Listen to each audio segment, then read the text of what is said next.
wonder if someone gave me a couple of extra.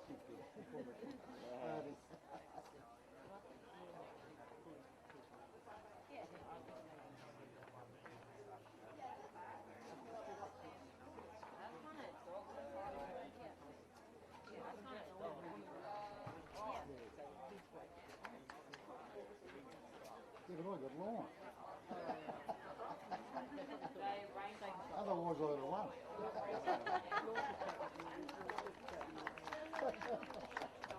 That was good, right? That was good.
He's still there, but he's... No, he looks the same, just as a bit...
Welcome to the under-20s game between Charlestown City Blues and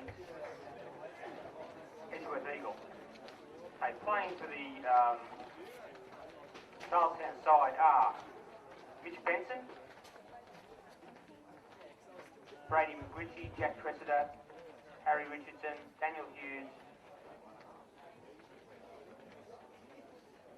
Nick Hart, Josh Winston, Thomas Chopp, Tyrell Paulson, Daniel Steele, Joshua Pippin and Ethan Eames. Liam McDonald McDonald and Bo McDonald.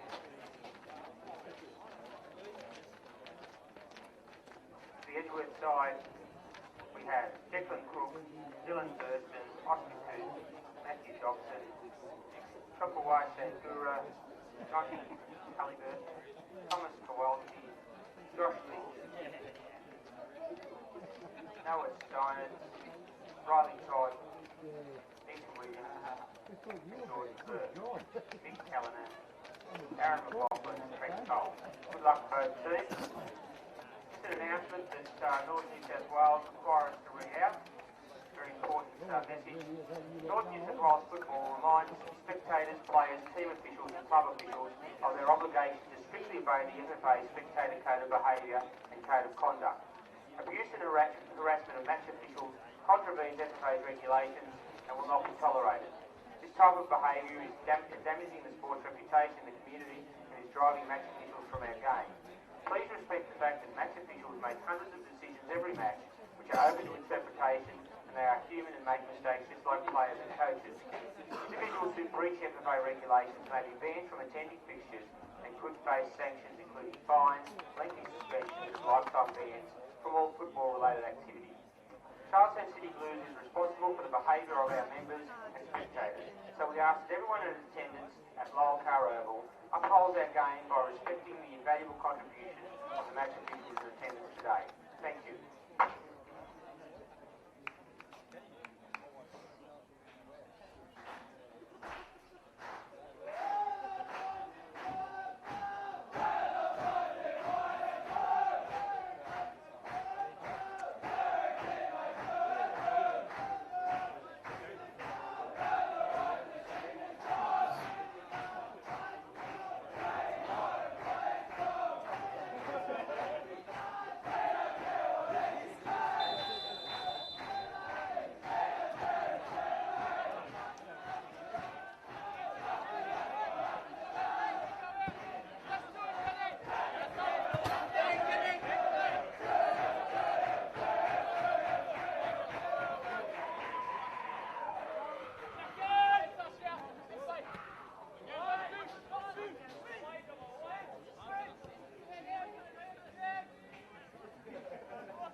push is like the ship had this side and then it's like wraps around here. And when was that?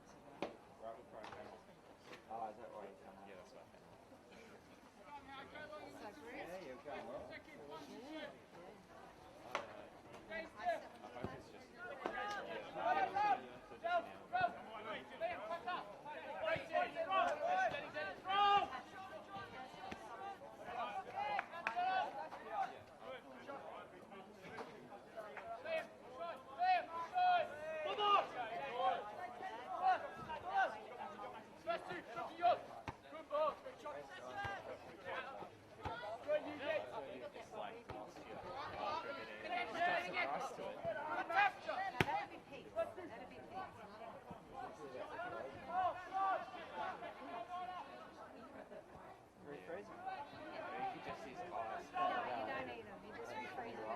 hope it's just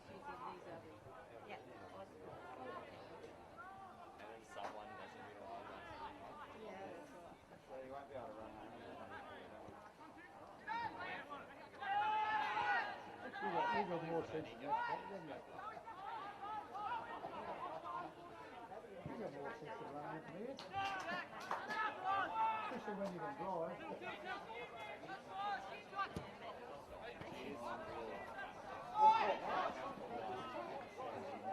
can't run. Her run is like my walk. You take it down the beach with some balls, you watch her run. Can't run. Yeah, some balls, but you can't run with them. You try and go for a run with them. Jenna says she's too slow as well. And she can't run for like a K as well. She's That's more right. trying to run for a K. Dogs aren't meant to do 3K runs. They're not. Should see Mitch's dog. Just so I can run like Brian rides behind.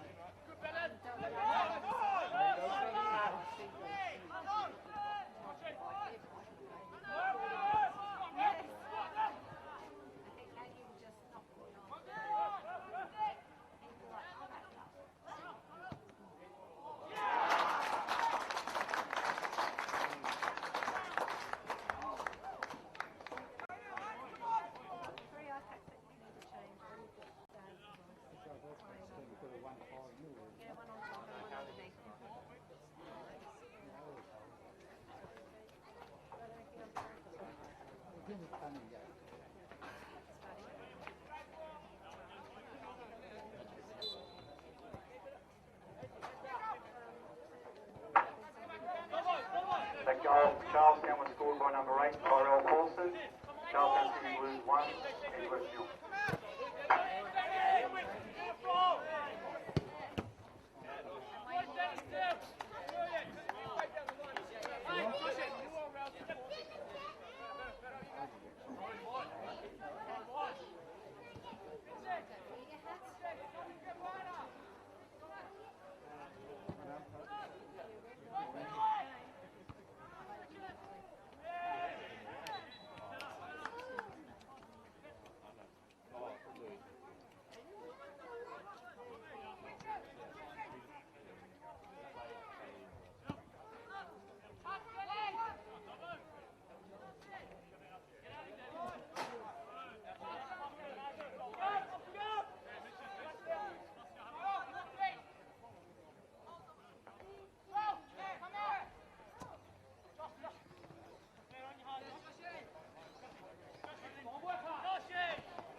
up now in the middle. Pick up. Chucky, you stay with Lynchy. You stay with Lynchy there. Danny still. Stay on Danny. Stay on your left shoulder, Danny. There you go. Hard. Oh yeah, Tommy. Now we go again. Set up again. And look where they are. Away. Rest. Keep it, yes. Oh, it's all right. Keep it. Now we go again. Set up. There.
He needed this all day, every day.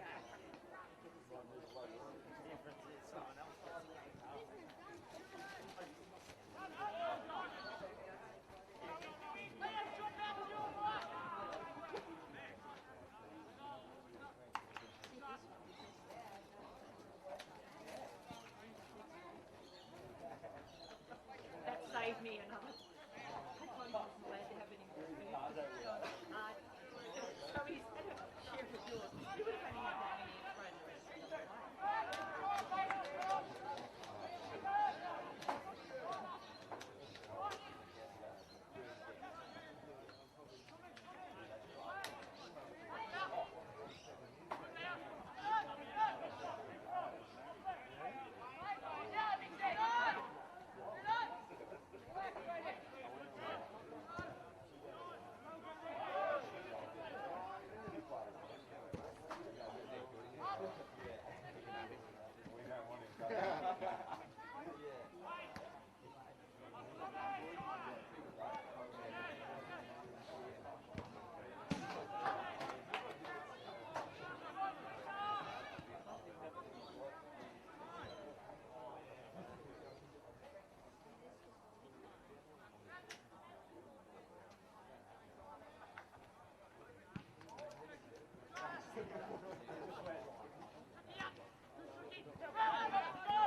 We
It's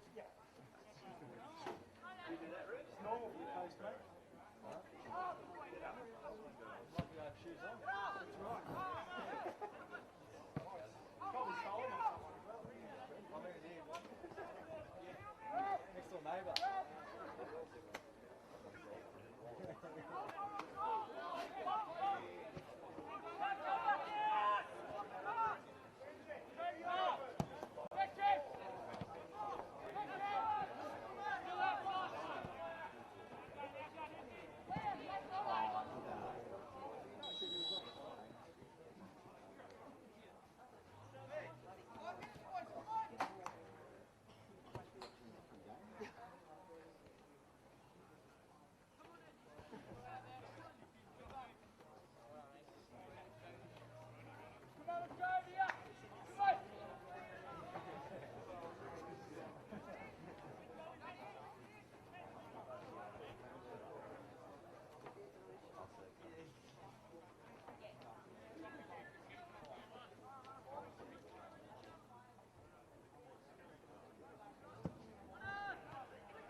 Happy.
Charlestown would like to thank us for the supporters of the club.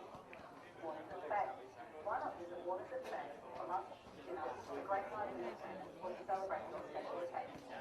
Come see what the club does. I know. Inspired by Greenacre, HP Television, specially crafty bottle shop, online food brand, restaurant, and a gift guide for our upcoming live entertainment. Visit 7 days a week and engage located at 320 Edgeworth Road. Happy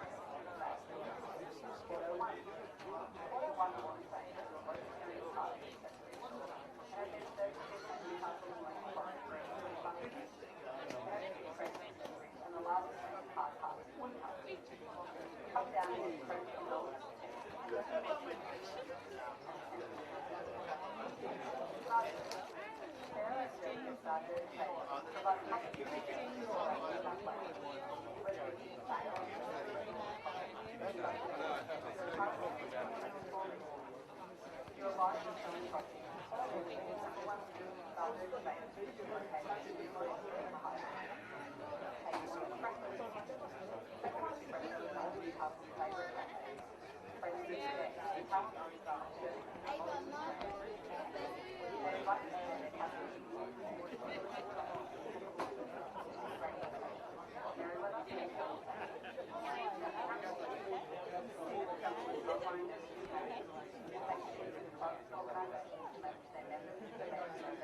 everything football.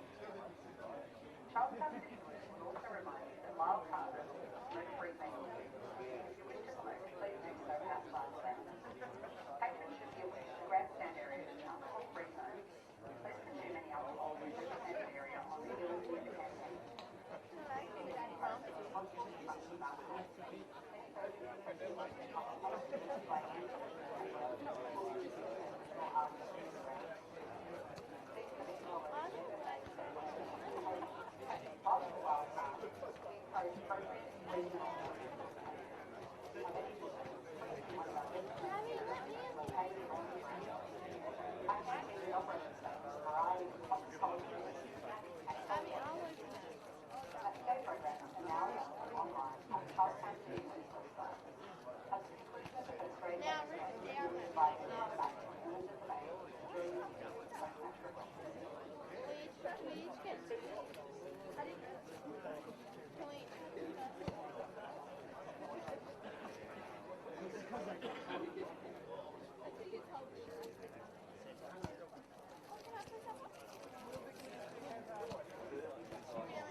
You can still watch it.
Oh,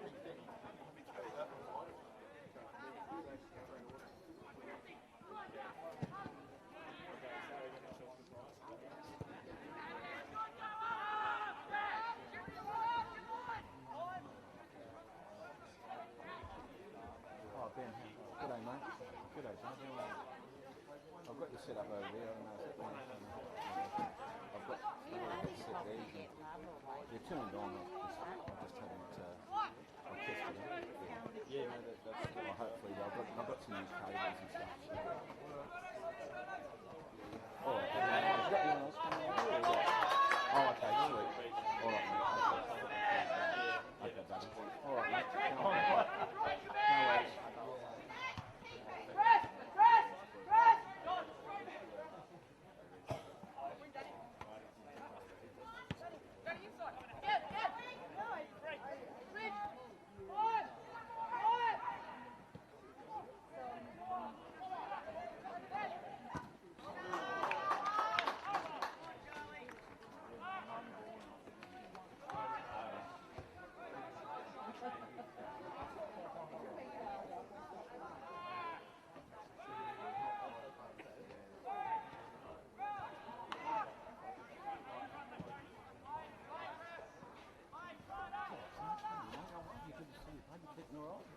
That's the one. Yeah, mate, yeah, I'm going good, mate. Yeah, everything's good. Party yet? Oh, yeah, he's just trying to get the team fit, bud. Yeah, yeah. So I just said I've got the stuff set up for you. There's only two of you done. Okay, mate, well, we'll should be right. We'll do a test at half time. I've got it all sorted.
done it in your hand there.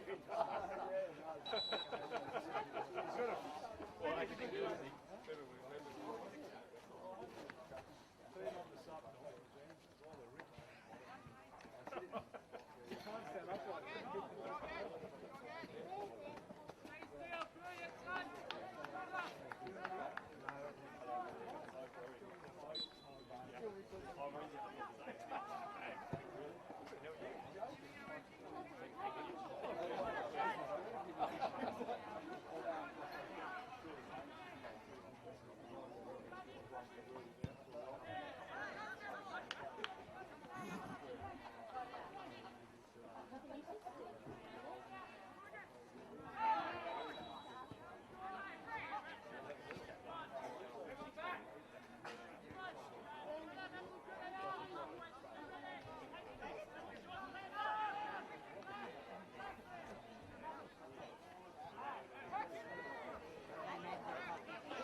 Postmarks like sometimes if you want to run someone out, I'll just quickly just join two leads and go, I want to take like 10 seconds. And then if you want to do it that way, but I'll have it ready. I've done a test on the lead, and so I've got the headphones set up so you can hear it there. So you shouldn't have to touch any volume control. Yeah, pretty sure. Actually, I like it. Testing, 1, 2, 3.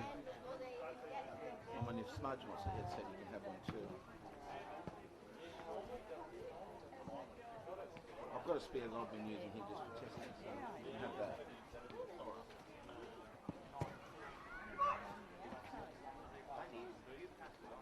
Testing, testing, 1, 2, 3, testing, testing, 1, 2, 3.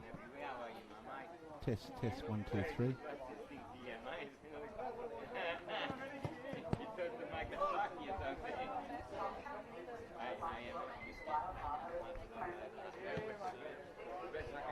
Test, test, 1, 2, 3, test, test, 1, 2, 3, test, test, 1, 2, 3.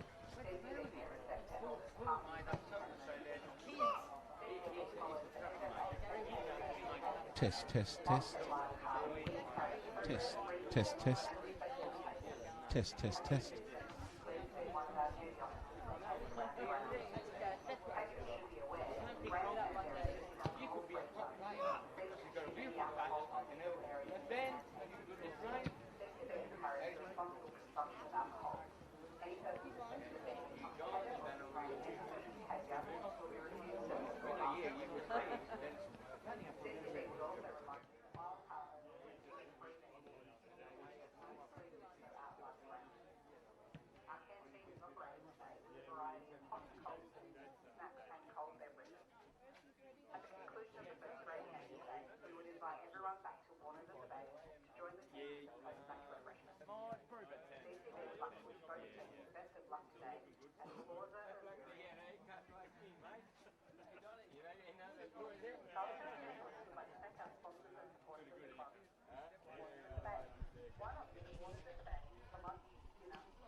Testing, 1, 2, 3.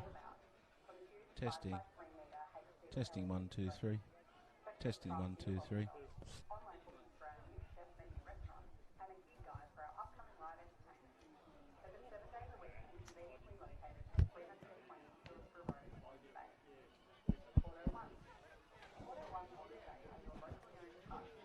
Testing, 1, 2, 3.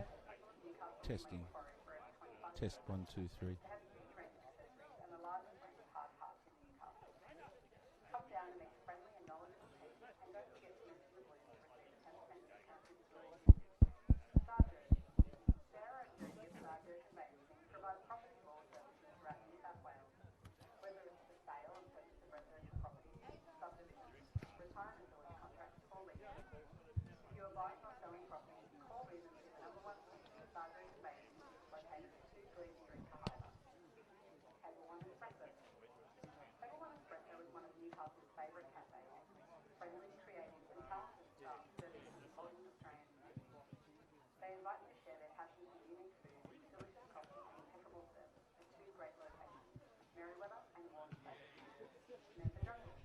Test, 1, 2, 3.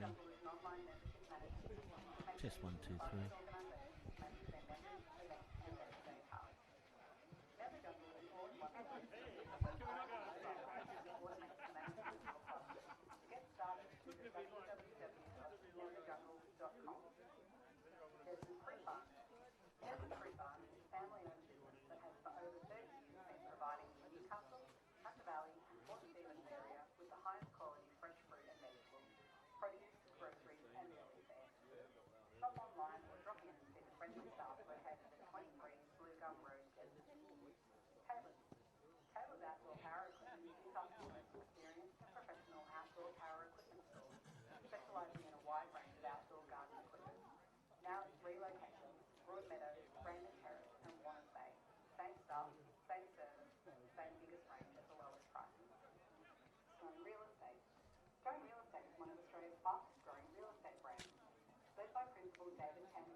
Duckwell Construction, Prep Tech, Everything Football. Charlestown City Youth will also remind you that Lyle Car Oval is a smoke-free venue. If you wish to smoke, please do so outside the ground. Patrons should be aware that the grandstand area is now full breakfast. Please consume any alcohol in the designated area on the hill near the canteen. CCD encourages responsible consumption of alcohol. Any person suspected of being intoxicated will display antisocial behaviour, will be refused service or asked to leave the ground. CCD follows the FFA educated behaviour. Whilst at Lyle Park, we encourage appropriate, reasonable and respectful behaviour. If you have any concerns, please see one of our designated duty officers located around the grounds. Our canteen is operating today with a variety of hot, cold food, snacks and cold beverages. Matchday programs are now available online at the Charlestown City Youth website. At the conclusion of the first grade game today, we would invite everyone back to the corners of the bay to join the team for the post-match refreshments.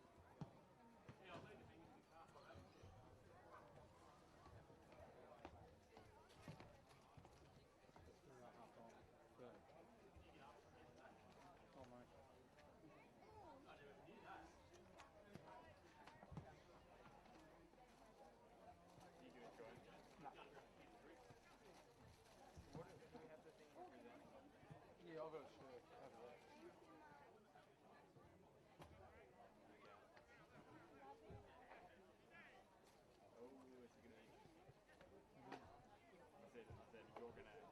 Why don't we both put together? No, I wouldn't be too much.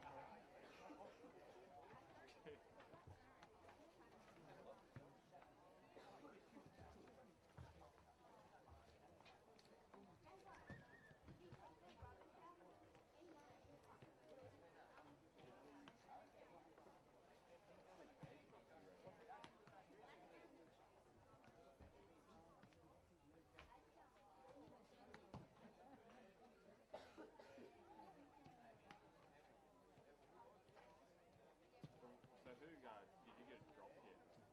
Yeah, Yeah, well, I'm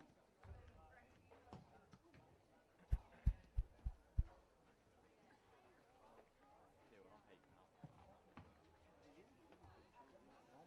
I gave you just dribble forward.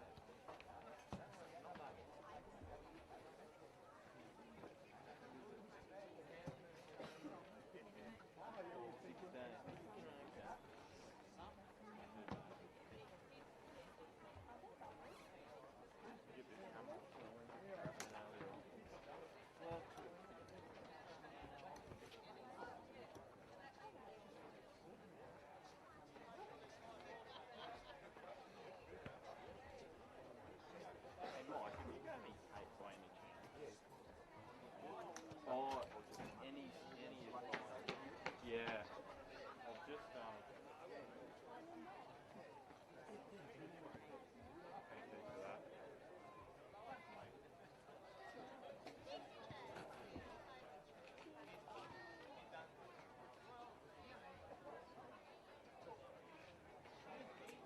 I'll get back.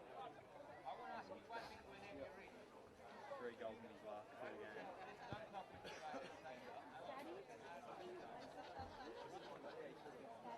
Did you hear about him get like attacked on Anzac Day? yeah, sort of.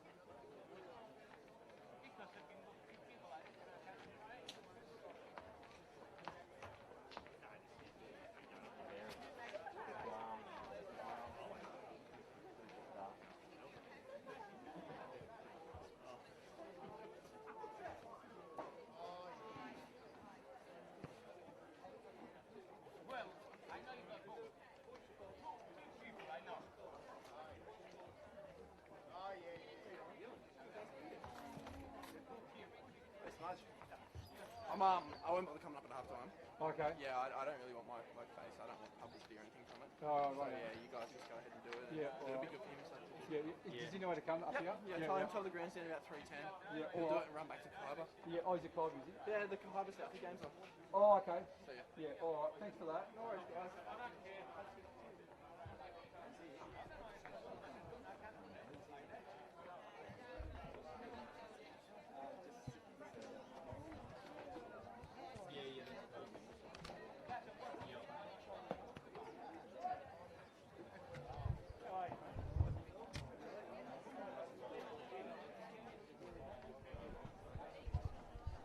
Testing. Oh, testing. Okay.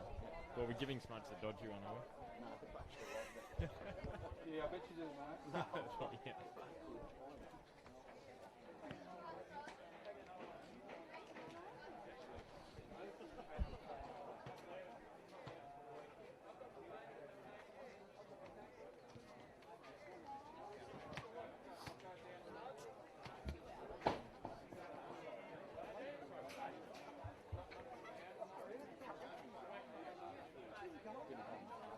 Charlestown visitors would like to thank our sponsors and supporters of the club. Waters at the Bay. Why not visit Waters at the Bay for lunch, dinner, a great night of entertainment, or to celebrate your special occasion?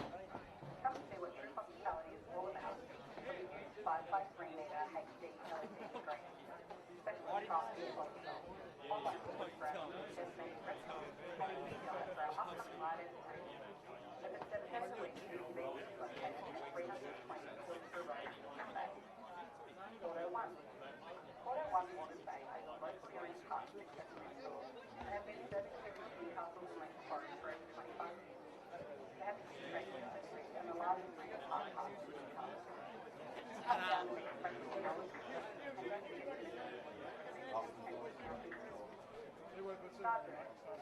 Sarah and Jason started as a base, provide promise to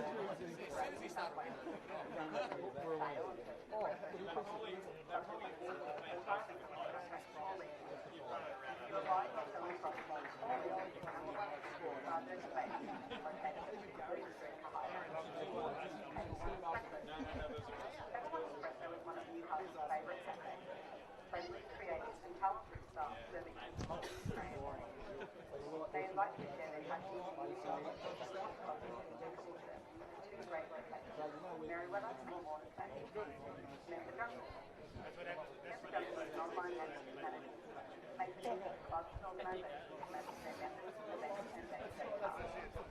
Member Jungle is all one solution for website and mobile app to automate the management of your club. Beautiful. To get started, visit www.memberjungle.com. Well, Damien Smith, overcast day here at Lyle Car Oval. Danny McCrone just walked out of the sheds a couple of minutes ago. He looked a bit cranky. Maybe is he a bit jet lagged after getting back from Guam during the week?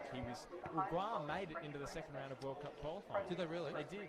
As he's the assistant coach to Carl Dodd. Oh, okay. Yeah, I knew that. He's probably just a bit cranky because he's not starting. He loves starting every single game, so he's on the bench today, which is understandable. So I think he's back for the rest of the season now. I think. Yeah. And do you know what his record is, goal scoring was against Charlestown recently? Yes, I do. What is it? I'm not going to tell you. I have no idea. Well, he scored 2 in his last 2. Two in his last 2. Yeah. And it's Aidan Gardner's birthday today. He's 22. 22, is he? It's all the 2s. He's been in very good form, hasn't he? Well, good goal last week against Magic. And good commentary. That made it. What about the Keanu Moore? How good was that? Oh, you know what? The backflip. Do you know the funny thing was? When he scored? Welcome to Lyle Car Oval.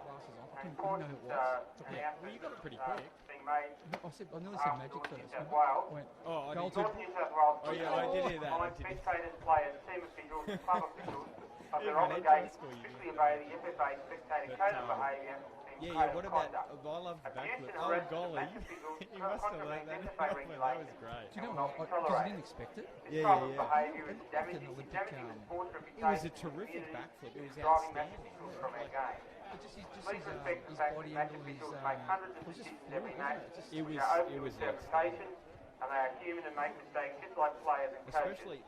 Especially with a bit of fatigue. FFA regulations may be banned from attending fixtures and could face sanctions including fines, lengthy suspensions and lifetime bans from all football-related activities. Charlestown City Blues is responsible for the behaviour of our members and spectators, so we ask that everyone in attendance at Lyle Car uphold their game while respecting the invaluable contribution of the match officials in attendance today. Thank you. So you're right.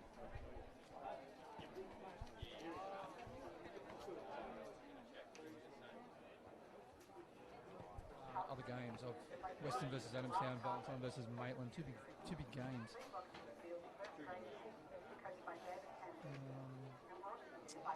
Were they not refereed? Game's called. Oh, you're going to see if it was. You're probably coming through. Yeah.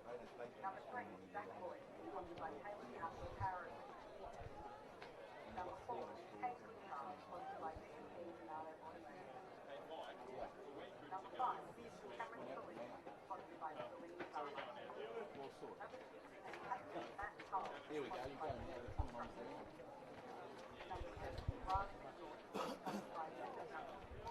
Well, good afternoon and welcome to Lyle Carr Oval, the home of the Charlestown City Blues, round 13 of the NPL Northern New South Wales. The Blues hosting the Edgeworth Eagles, who last week reached the FFA Cup round of 32 for a record equaling fourth time. And with a big week of cup action behind us, the focus returns to the league and the start of the final 10 matches of the NPL regular season. Just 4 points separate the Blues and the Eagles, and it has been consistency which has hurt both sides up to this point.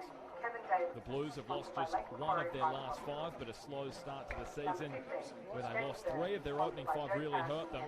However, as we head towards the middle of winter, Charlestown are just beginning to get warmed up, and after a last start win against the ladder-leading Broadmeadow Magic and a couple of weekends off, they are primed to face the Eagles, who haven't been their usual consistent selves of late in the league, winning two of their last five. However, their cracking form in the Cup has seen them pile on the goals and keep watertight at the back. Two sides in form this afternoone at Lyle Carr Oval. And let's get the team news for Charlestown. Just one change from the team who took down Broadmeadow Magic 3-1. New recruit Adam Hughes makes his debut. He's actually a former Eagle. He replaces Morsa Kamara in the midfield, who is overseas. And for Edgeworth, two FFA Cup victories in the last 8 days. They are flying high. Their last clash in the league was 2 weeks ago. They drew 0-0 with Broadmeadow Magic, and Damien Zane has made 3 changes from that side. Jose Tady and Mitch Dobson are out. In-form striker Ollie Smith drops back to the bench, and Dylan Holtz, Adam Corley and Aaron Apetasano return to the starting side. It was a sunny start to the day in the Hunter across the coast here in Newcastle and Lake Macquarie, but the clouds have come across this afternoon, currently 16 degrees. So conditions not too bad. And it will be Charlestown to get us underway from right to left of screen in the sky blue. Can they beat Edgeworth for the second time this season? That is the question. They beat them back in round 2, 2-1. Scott Smith with a double. And Matt Tull, the Blues skipper, gets us underway. And Damien Smith, that is the question. Can Charlestown continue the momentum from 3 weeks ago where they knocked off the ladder-leading Broadmeadow Magic? And from all reports, they did very well and dominated much of that match. But just going on both sides at the moment. But yeah, both in form, with Charlestown only lost one in their last 5. And Edgeworth has maintained some great form in the FFA Cup, going through to the round of 32. So talking to Damien Zane prior to the game, I'll pass it over to you here, Bart. An early chance for Edgeworth. Tyson Jackson was almost there at the back post, but a neat header away by Zach Lloyd. Yeah, Damien Zane said, yeah, this is definitely a danger game. They're a good side, Charlestown, and I think it's going to be very tight. I think the game might open up towards the back end of the game. Just on Lloyd and Jackson, just coming together there. Those two former teammates at the Jets Youth. Does happen a lot across the competition. Players that have come through that system. And Charlestown have not beaten Edgeworth twice in a season. I was doing the stats today.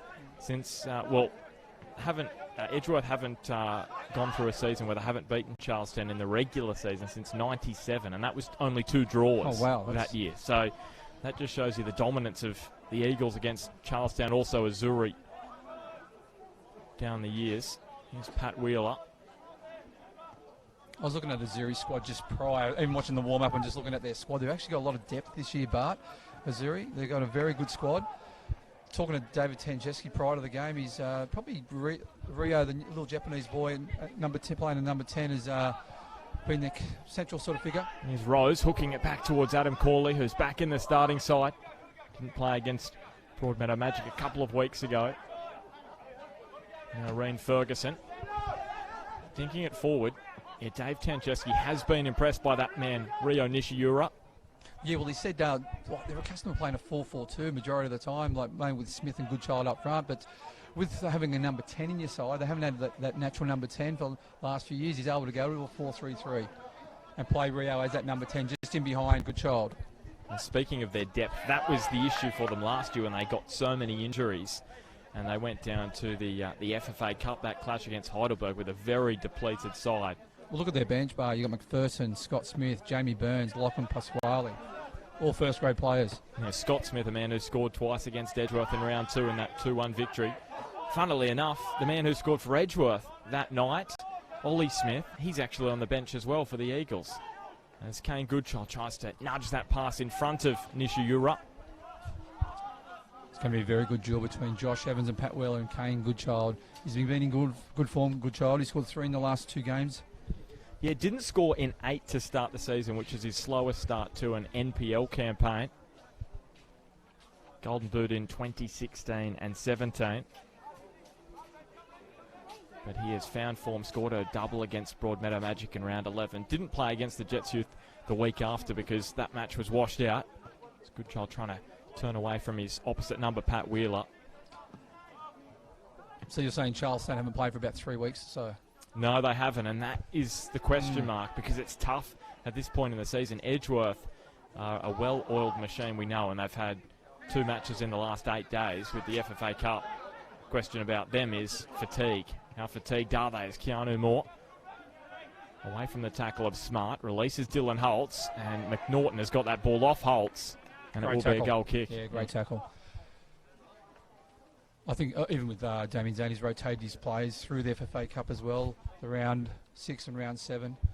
They were such a dominant force against Broadmeadow Magic and Valentine those 2 rounds, and well deserved in the round of 32. I was going to ask you, do you think Damien Zane was a man before his time? Because when he first began coaching in the NPL back in 2015, he used to rotate his side. And a lot of people spoke about, why are you rotating your side? I was one of them. You look at a lot of sports these days, NRL, cricket, there's rotation going on left, right and centre. Yeah, I think a lot of it depends on the workload, but also if you've got a good squad of Adam Hughes on the ball, it's probably his first touch for the night. If you've got a good squad and enough depth, you can probably do that. You keep guys fresh, you just keep guys on their toe, and that's a great challenge by Josh Evans, wasn't it? Just out-muscled him, didn't he? Josh Evans, outstanding stuff. Now Pedasano. Surface does look a little uneven, and now it gets wet here at Lower Car Oval and struggles to dry. And it does look a little bobbly. Just going back on Josh Evans, I thought he was outstanding last year. I thought he couldn't get any better. He's actually having even a better year this year. He's been outstanding. Again. Could he get even better? 31 years of age, and maybe coming towards the end of his time at Edgeworth. Works in the RAF, so... I think he's got another year, I heard whispers. Yes, that's what I've heard too. Maybe 1 year left for Josh Evans, but if he left, what a huge loss that would be. But, you know, we talk about Pat Wheeler as well. This man, Aaron Pedasano, just adds to their depth as well, playing at right fullback and now trying to angle his run in towards the box. Zach Lloyd in the way, that a mop up for the Blues. I just noticed early on, Charlestown just sitting a little bit deep. There's a lot of space in midfield for Edgeworth. And the other interesting thing what Zane's done today, he's put Tyson Jackson, who normally plays on that right-hand side in attack, is playing in a central role as like a number 8 for Edgeworth. Will Bauer curling it in. Dylan Holtz waiting there. And now Josh Rose. Well, he scored a spectacular goal against Broadmeadow Magic back in round 1. Also scored against Hamilton in round 5. Almost had his 3rd of the season there. And just quickly around the grounds, there's 2 other games on today. Bart Valentine are playing Maitland at Valentine, and Maitland's up 1-0. And Western are playing Adamstown 0-0 after 10 minutes. And the 2 matches yesterday ending in 2-0 results. Lambton beating Hamilton 2-0. And Broadmeadow beating Lake Macquarie 2-0 as well. Nishira couldn't get his foot on the ball just to angle it away from Wheeler. Good to see CT's biggest fan tuning into Bar TV, Gary Rowe. Tuning in to have a look, the assistant coach at Lake Macquarie, who lost at Magic yesterday, 2-0. Cal Lewis beating a couple, has Goodchild in the middle, and he almost found Kane Goodchild. He found Josh Lowe. Good goalkeeping from the Eagles custodian. Yeah, CT, we do have to touch on that, Smudge. He's not with us today. Now, it's been a regular occurrence that you haven't been with us and we've been giving it to you, but today it's CT. And we probably can't give it to him. Yeah, he's had to travel to the UK for a friend's funeral, so Yeah, so it was a last-minute thing. He booked it this morning, and he's flying this afternoon with his daughter Sophie. So he'll be back in a week, in about 10 days' time. Yeah, so our thoughts with CT, and hopefully the trip goes as well as it possibly can in that situation. Ferguson tries to dink it up and over the top. Evans chipping forward. As we mentioned previously, in the league, Charlestown just one loss in their last 5. Edgeworth in their last 4 matches, that's including FFA Cup clashes, they have not conceded. That's since the round 10 2-1 defeat to Western, and they've scored 11 goals in that period of time. Yeah, I was looking up some results during the morning today, Barton. Yeah, they've had 3 clean sheets in the NPL, Edgeworth versus 1 clean sheet for Charlestown. And that Charlestown clean sheet came in a really good match of football against Hamilton Olympic, 2-0 result. There's Corley off the back of Lloyd. Almost fell for Keanu Moore, but there's an offside against the Eagles. And Damien Zane has been talking up Keanu Moore, saying he's adding goals now to his game. Scored 2 in his last 2 in the FFA Cup during the week. He was outstanding during the week, in both games, outstanding. I thought the surface suited him as well. A nice clean roll. Easy to play, easy to get good touches. And he says the Jets should be looking out for Keanu Moore. And if he continues up this kind of form, it's not a bad option, because we know they are cash-strapped and they're probably not going to recruit as much as they have in previous years. So looking local is not a bad option for them. As Wheeler to Rose. Found Keanu Moore with the pass. Smart just nipping at his heels. And again, Edgeworth do it the best. They rotate their midfields around. Josh Rose comes inside, Keanu Moore goes wide. They rotate their 3 in the centre around regularly. So they're hard to stop, they're hard to mark, but it also creates space. And that's the thing, at any given time, there's a different person on the penalty spot. We've seen Dylan Holtz there, we've seen Adam Corley, Will Bauer as well. Here's a Pedisano, not his best moment there. And right in front of the crowd too, but just quickly on Charlestown, they're sitting quite deep. I'd like to see him push on a little bit. It's creating... Edgeworth's getting a bit of space in the midfield, and you don't want Keanu Moore with space facing forward. There's Aidan Gardner's pass intercepted, I should say, by Kevin Davidson. He's playing against one of his former clubs. Aidan Gardner scored a cracking goal against Broadmeadow Magic in the Cup last Saturday night, and he's 22 today, Smudge. So happy birthday to Aidan Gardner. Aidan.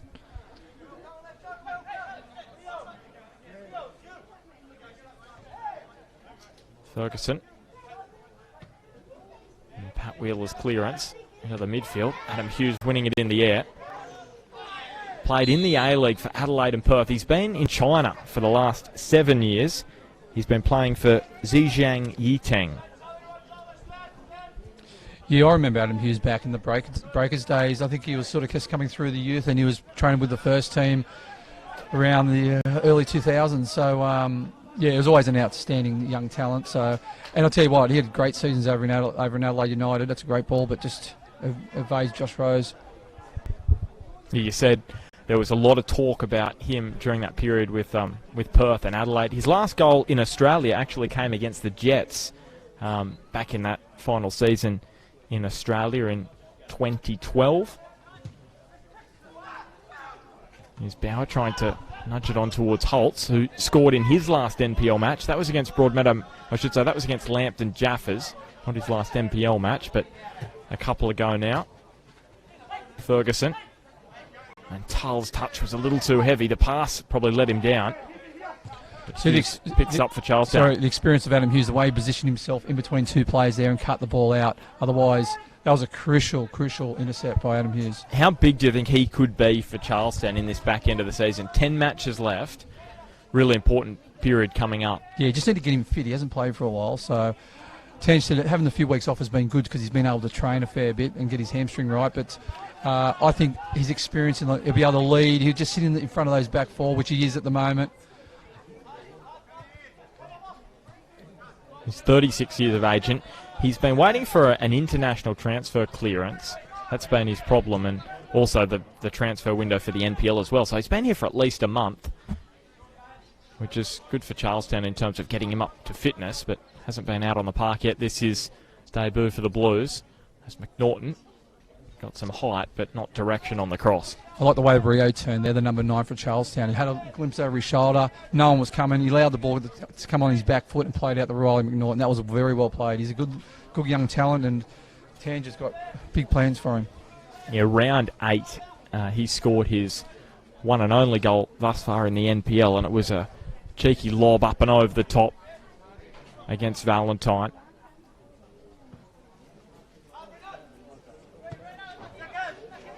Bauer, neat touch on, but Jackson left it behind. And then Keanu Moore. What a ball that is to Dylan Holtz, who couldn't make it count.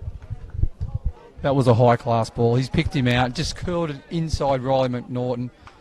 Dylan Holtz probably lacked a bit of composure. However, the ball did bounce and stayed up, so it was hard to get over it. So he probably could have went inside the foot, tried to lob it over Archibald. We can see why Damien Zane has been so impressed by Keanu Moore.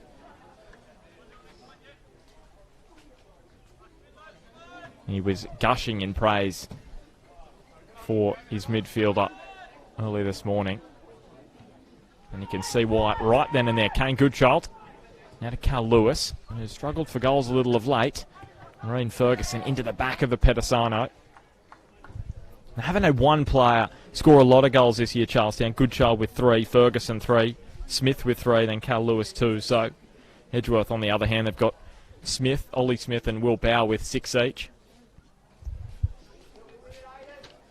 They've had the most individual scorers in the league, Edgeworth. 11 different goal scorers.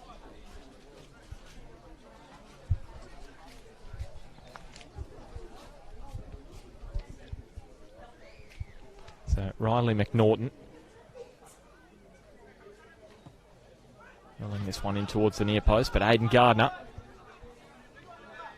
Some players who have been lacking confidence in the past, just going to another level here for Edgeworth. Aidan Gardner, one of those. Had a couple of seasons away from the Eagles with Valentine and Charlestown, but he's back and really hitting his straps again like he was a few years ago. Just on Edgeworth, they did it well last week in the FFA Cup. Once they lose the ball, they get numbers behind the ball. They get 10 players behind the ball. They just leave Will Bauer, the number 9, up. They condense the space, making it very difficult for Charlestown to play through. What Charlestown need to do is try and transition a lot quicker. And if they do get a home match in the FFA Cup, they're hoping to play it at Jack McLaughlin Oval. They've got some additional lighting to get it up to the appropriate lux. That'd be good because they deserve it.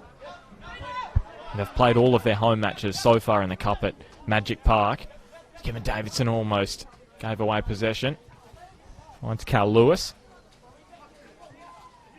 No goals in his last 4. Did have that wonder season with Cooks Hill in 2017 where he scored 15 for the Cookers, who might be playing in the NPL next year. It's Adam Hughes, just clipped by Gardner. Nothing untoward, according to the referee. And then Jackson got cleaned up, and there was something untoward there. And it's a straight red card for Tom Smart. He is gone. And Dave Tanchevsky looks a little bemused. Smudge, give us your thoughts.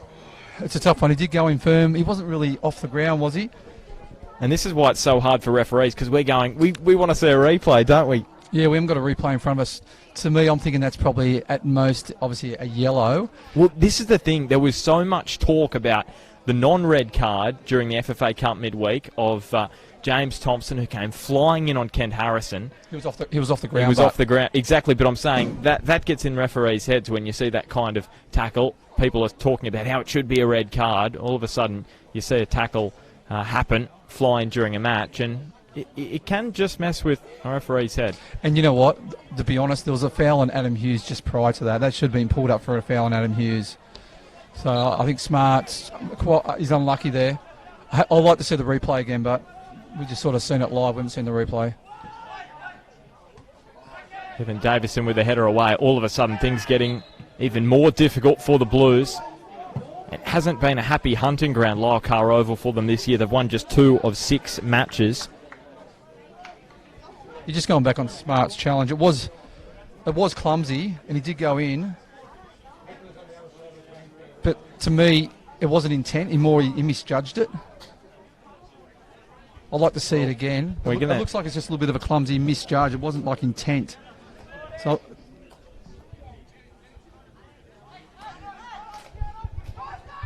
Goodchild. Here is Kane Goodchild. Threads it through towards Rain Ferguson, but Josh Lowe is out. Just trying to slow it up here. We can see here, he slid in and Tyson Jackson has jumped just before. So he's over the ball. From that point there, he's over the ball, so that looks quite dangerous. But to me, it looks like he just misjudged it and not the intent wasn't there.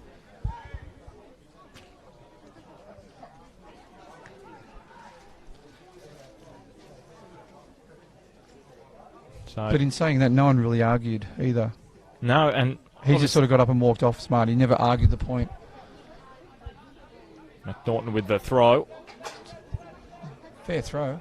It's just not something you want to be doing. You don't want to put the referee, you don't want to give the referee the opportunity to send you off. That's the thing. Oh, I totally agree. And he gave the referee every opportunity. And that's where I thought smart, he just misjudged it rather than, it wasn't intent, where to me, James Thompson during the week, that looked quite nasty watching the replay on Bar TV. And the difference is, we look at both of them. That's a great ball. Rio Nishiura will track this one down in the corner. He has Goodchild in the middle. He's sending a Pedisano left and right, and Matt Tull was arriving. You need to get the ball over there. If you've got Goodchild in the centre, you've got some tall timbers in the centre of the park. Rio, he needs to get that over. Hills from Charlestown players about a handball. Not heeded by referee Andrew Higgins.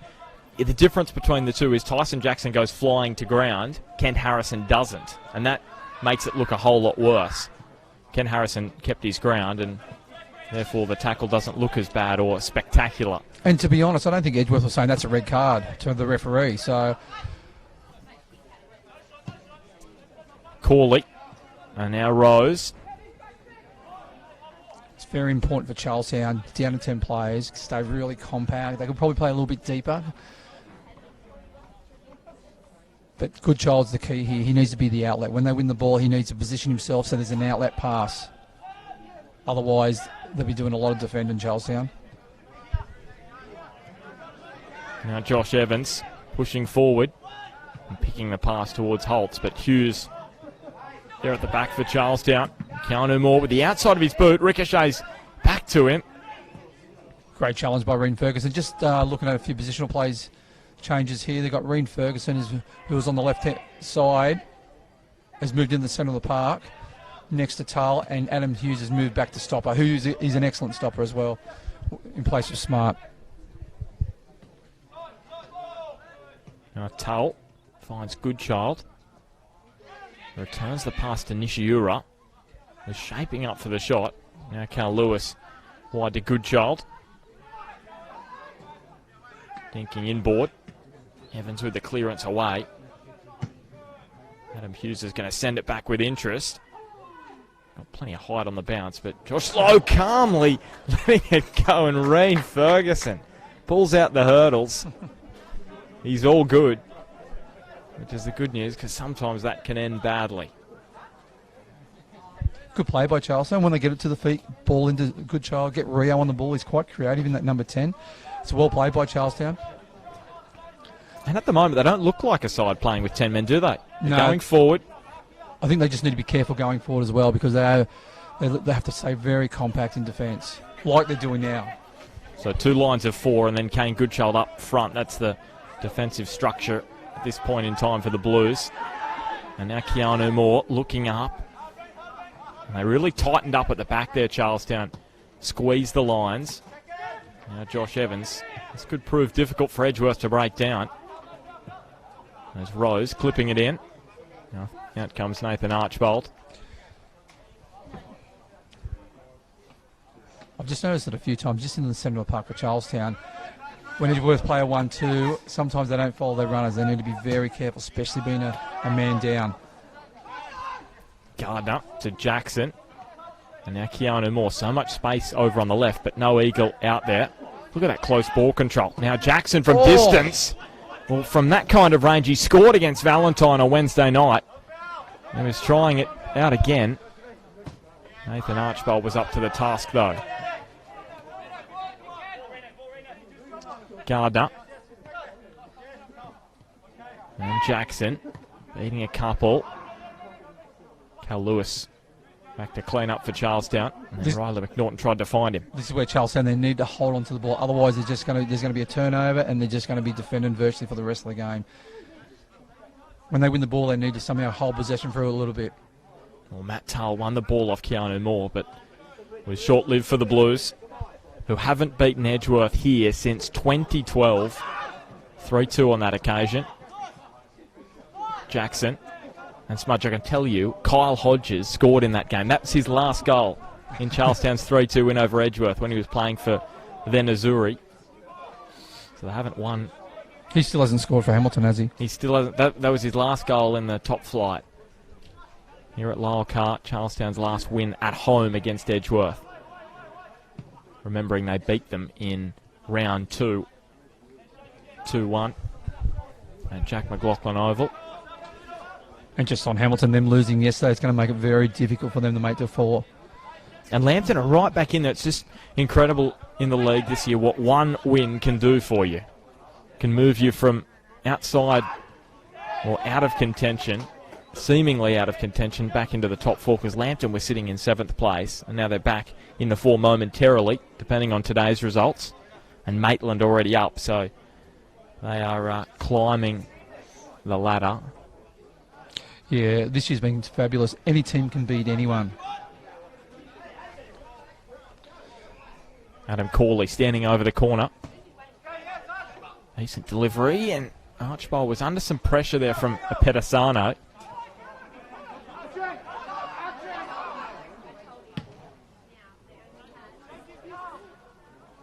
Off the outside of his boot. Cal Lewis unable to keep it inside. So if you have just joined us, Charlestown down to 10. Tom Smart sent off for a tackle on Tyson Jackson.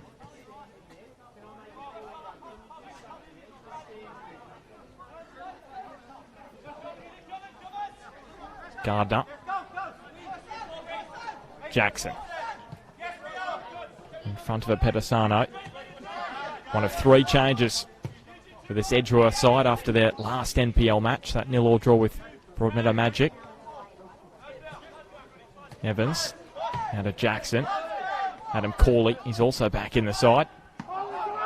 Riley McNaughton cut out the pass as it was directed towards Keanu Moore. And now a chance for Charlestown to counter-attack.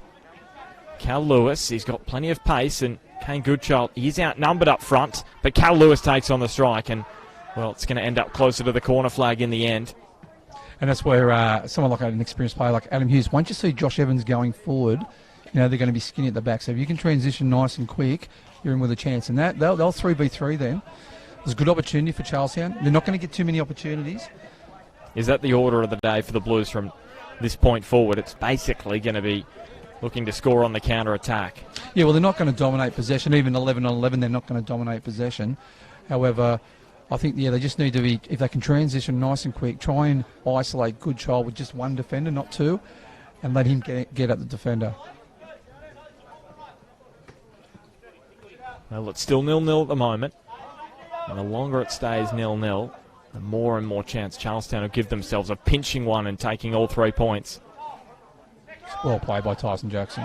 Keanu Moore and Matt Tull in a duel there in the midfield.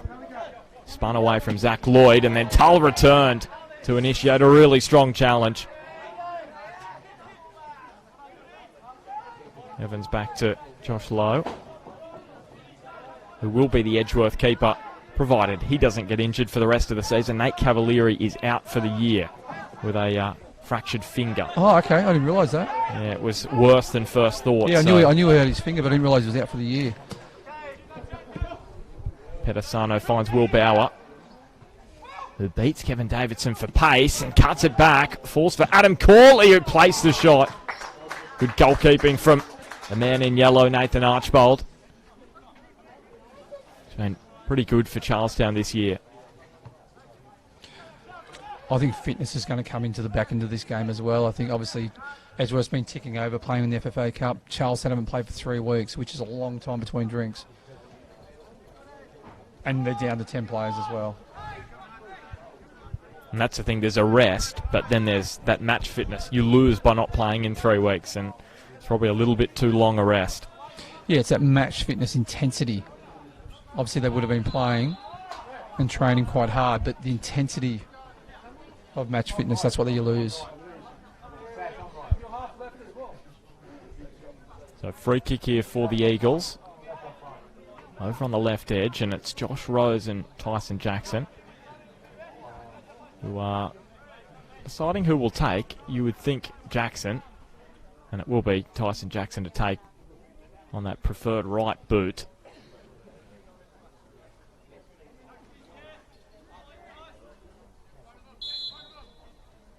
Here he is, curling low, not his best effort. Straight onto the boot of McNaughton.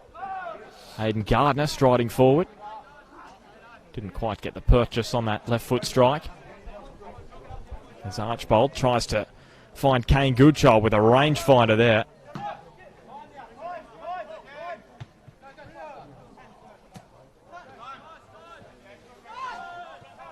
Gardner looking forward for Keanu Moore, but too far for the youngster to chase down. Yeah, I think for Edgeworth, they just need to keep the ball, rotate the midfield. Charlestown playing a very deep line, so it's going to be hard playing the ball in beyond, and Archibald's ready for that. He's picked up a few balls which have been played in beyond.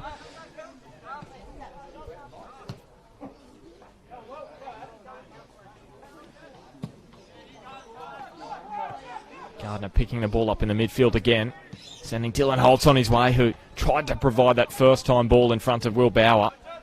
And that is not a bad ball from Aidan Gardner. Pedisano has the pace to chase it down, and it's crossed the line. He doesn't think so. Gee, it was tight. Ellie Hayes on the line here. Back her in. Yeah, nice skills from Pedisano. He did very well. I think it just slightly went out from this angle. Very experienced assistant referee.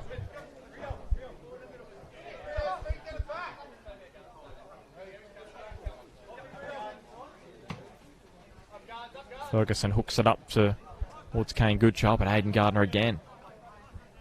Been really good in the middle of the park. He's been outstanding this year. And his former home ground. And as we said, 22 today, Aidan Gardner. What I like about him is a mobile midfielder. Every time he gets the ball, he makes a 5-minute run away from where the ball's been, which creates space. And again, he just positions himself in space. He did it well in the FFA Cup games last week. Doesn't really have too many touches except for that time. Normally he gets a touch and plays. Pedisano. Bauer with the touch to Josh Evans. Had Nishiura just clipping on his shin pads there. Moore. And now Evans stepped away from Nishiura. Held his footing, but free kick is paid by Andrew Higgins. Anyway, Evans has recognised he can come forward, create that extra man in midfield, or even push a little bit further, create that extra space, extra man, play your 1-2s. Obviously, Charlestown are down to 10 players, so we can afford that luxury of keeping just 2 at the back. And just quickly barred at Weston. Weston just scored to make it 1-0 over Adamstown in the 34th minute. So, based on that scoreline on the live ladder, they'll go back to the top of the table, 1 point ahead of Broadmeadow Magic. Corley, curling, and Davidson again, strong in the air. Bauer finds Jackson, who decides to size up the strike. And they are being forced to shoot from distance, Edgeworth, and they have had a few pot shots from outside the 18-yard box. Is that being caused by Charlestown, or is it because of the goals they scored in the FFA Cup? If you score a couple from outside the box, well, you're going to have confidence. You have confidence, but maybe you're lulled into doing it more often than you probably should. Yeah, maybe, but I think it's also Charleston. Charleston's playing a very deep line. There's no space in and beyond, and they're playing very compact. So a great lineup or great setup by Tancheski, especially going back to 10 players. Just really fascinating on that, shooting from outside the 18-yard box. Oh, nice skills by Rio. I'll come back to that after see the skills from Nishiura. And now Aidan Gardner. Here's the free kick going to Edgeworth. Just on that, Smudge, shooting outside the 18-yard box, I was calling it a match, an A-League match with Andy Harper. Sydney FC were having a few shots to get outside the 18-yard box, and I said, are they getting frustrated? Is that why? And Andy Harper said no. He felt that in that situation, Sydney were just trying to assert their dominance. Yeah, it's a good point. Having a few shots from outside, and I thought that's a really interesting perspective. It's a different way of looking at it as Josh Evans I wouldn't clipped by Goodchild. Sorry, I wouldn't say that in this case. I just think the way Charlestown's set up, they're playing very deep. There's no space in beyond. So it's forcing Edgeworth to actually shoot from distance. But that's where Edgeworth need to think about doing transition a lot quicker. When Charlestown do go forward, transition really quick because they're going to be scarce at the back. Pedasano. And Cal Lewis nudging it out of the 18-yard box. So if you look at Charlestown right now, they've got 6 players virtually sitting on the 18-yard box. Neat 1-2 played by Rose and Moore. Adam Hughes just clipped it out, but again, Aidan Gardner is there to pick it up in the midfield. And I'm watching Adam Hughes here. He's saying stay on the line. Look, even now the ball's over halfway. They're just staying virtually on the 18-yard box. There's no space in beyond. And this is the thing about Adam Hughes. He's not a man who is just coming in first match cold, hasn't spoken to his teammates. He's been with them for at least a month. So the combination is probably better than what you'd ordinarily think for a man playing his first match for the club. Gee whiz. To the bounce. How about that? Pat Wheeler quite lucky there. That bounced over his foot. Like a minefield. Lewis was in. Did you go and put the crazy catch out there? Rematch.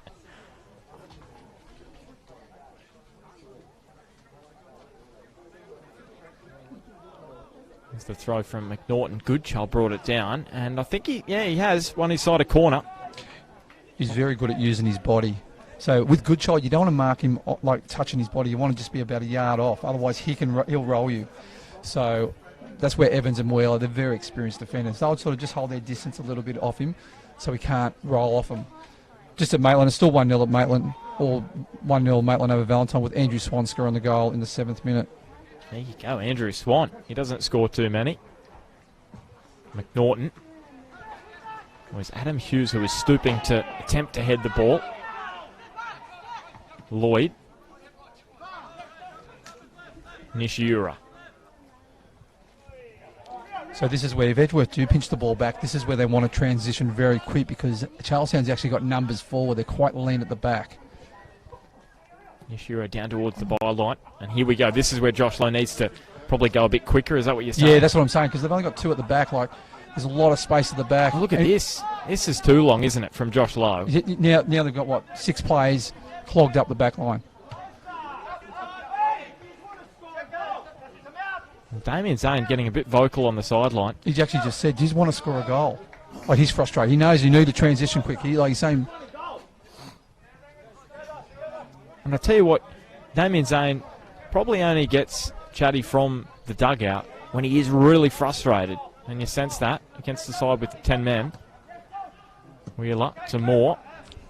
Straight into the path of Reen Ferguson. But while Edgeworth haven't been able to get the goal they desired, Charlestown have been resolute at the back. Adam Hughes is going to be huge for them. Just to talk. I totally agree. As Gardner had the ice skates on there. It is a little bit slippery. You can see the surface just cutting up. Yeah, Goodchild's got a very difficult job at the moment. Obviously, he's virtually 1v4 at the back there. He's offside. And in a team sport, when you have a player of Adam Hughes' profile and quality come into the side, it just lifts everyone else, doesn't it, Smudge? Having him out there, just the talk that he's outlaying, so important, and you can see that at the moment is McNaughton. He did very well there, McNaughton. Had a lot of pressure on him. Stood strong. Here's a Pedasano. And again, Charlestown's playing smart here, even though it's still 0-0, they're not committing numbers forward.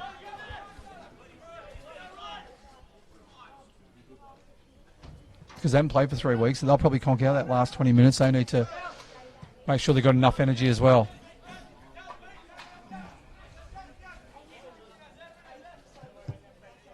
A really important match here for Edgeworth because if Western win, 5-point gap if they don't win this one to the top of the table. If they claim a draw, it'll be 4 points, which will be tough to make up. You wouldn't write them off at all. Oh, but, definitely. Yeah. But it's a challenge. It's a tough challenge, and it'll be fascinating to see. And if they win a 5th consecutive premiership, a record-equaling 5th consecutive premiership, they will have no doubt deserved it. Oh, for sure. And you know what? They're a big chance, I think. Magic, they're getting results, but I don't think they're playing that well at the moment. They've got such a strike force, but they're not really creating too much. Jackson. They're just a well-oiled unit, aren't they? They work well as a team. A well-oiled unit, and I think the biggest threat to Edgeworth this year in the race for the premiership, I know Maitland are up there as well, but the FFA Cup might hurt them. They've got a few injuries at the moment. Western, they're very well-oiled this year. They're another team. They work as a unit. Where a few other teams sort of, there's a bit of one-out stuff. Holtz, ball bobbling around and no one with him there. The frustration building here for Edgeworth. And it's frustration which has probably been caused by the fact that you're playing against a side with 10 players and automatically you think, well, we should be scoring. Yep. How do you change that mindset as a coach? Oh, you know what? They just need to be very patient. And the thing is, they're trying to rush it going forward. They just need to hold the ball, try and draw Charlestown out, or, like we said before, when Charlestown do push forward, transition quick.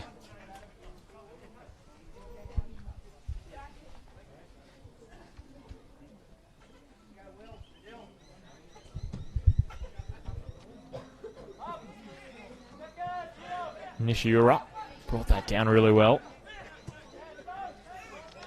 Now finds McNaughton. 2 goals for him this year, and both of them absolute rippers.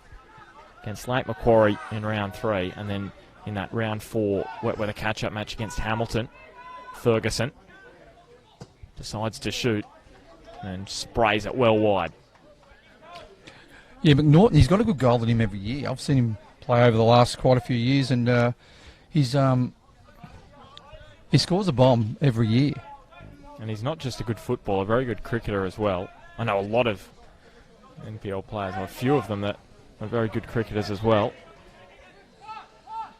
Pedasano on the ground, and Avison got his boot to it. And that's better by Edgeworth, so how they transition quick. Edgeworth only had 3 in the back line. There was 3v3 with Edgeworth across the centre of the park. Just quickly, there's been a goal at Valentine, so Valentine 1, Maitland 1. Interesting. Valentine have got a decent squad, and they can spring a few surprises. We saw that in the FFA Cup, making it through to round 7. Corley curls it. And here's Josh Evans. Well, he scored a few this year. He almost had another one. Here's Will Bauer. Blocked by Zach Lloyd, the free kick given by Andrew Higgins. Yeah, I think that was handball by Will Bauer. None in his last 5 in the NPL. Will Bauer did score from the penalty spot in round 7 of the Cup against Valentine, but hasn't been in his best form in front of goal in open play of late. It was a well-taken penalty, but just want that confidence back, and wouldn't mind one this afternoon, you sense. He's a very good player, Will Bauer. Very elusive. 19-year-old, playing in the top grade. I think that says enough, doesn't it? Has been playing in the top grade for the last few years. He's a talent. Goodchild. And there you saw Josh Evans just hanging off Kane Goodchild, as you said. If you're touching game, he's going to roll you. And the smart thing, I used to always tell defenders, always just stay a yard off, especially with the bigger sort of solid guys. Johnny Majorowski's another one. You never mark Johnny Majorowski very tight because he'll just roll you. He's too smart of a player. Good Charles O'Kane. He likes getting in that bit of arm wrestle, especially around the box. There is Goodchild. Again, Josh Evans was there to thwart him. And see, he was a yard off him again. He allowed Goodchild to turn, and then he tackled him. Dylan Holtz, that was spectacular in the end. And Edgeworth pushing forward via Josh Rose. Angled the pass infield. Dylan Holtz, well, how has he reeled that in? And Matt Tull has gone up and over the top of him. Well, is he fortunate there not to have given away a penalty? That was... Silly challenge by Matt Tull, but I don't know. Dylan Holtz was sort of already on the ground, wasn't he? He was, but the thing is, by clattering over the top of him, it stopped him being able to get up and continue playing the ball. So, would have been a harsh one to give, but you've seen them given. Just quickly, Maitland struck back at in the 44th minute, 2-1 to Maitland at Valentine. Quick reply. Jackson. And there's the header, and there is Zach Lloyd on the line. And it was Pat Wheeler, who hasn't scored in the NPL since 2009. He almost had one there. So close. As Charlestown looked to break quickly, they couldn't do so. And Corley, under pressure from Zach Lloyd. Well, out comes another card. And being down to 10 men, you probably shouldn't be doing that. It's just silly, isn't it? I agree.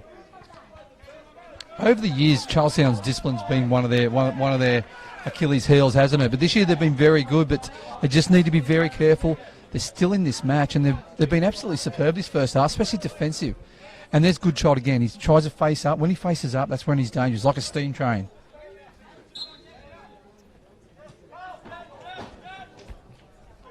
And Pedasano with the free kick to Jackson, who returns the favour.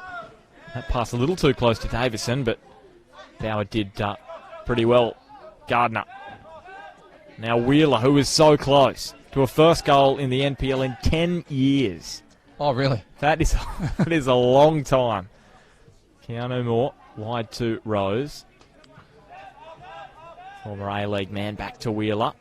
I'm really enjoying watching Adam Hughes. He's just saying up to the line, stay on the 18-yard box, stay nice and compact.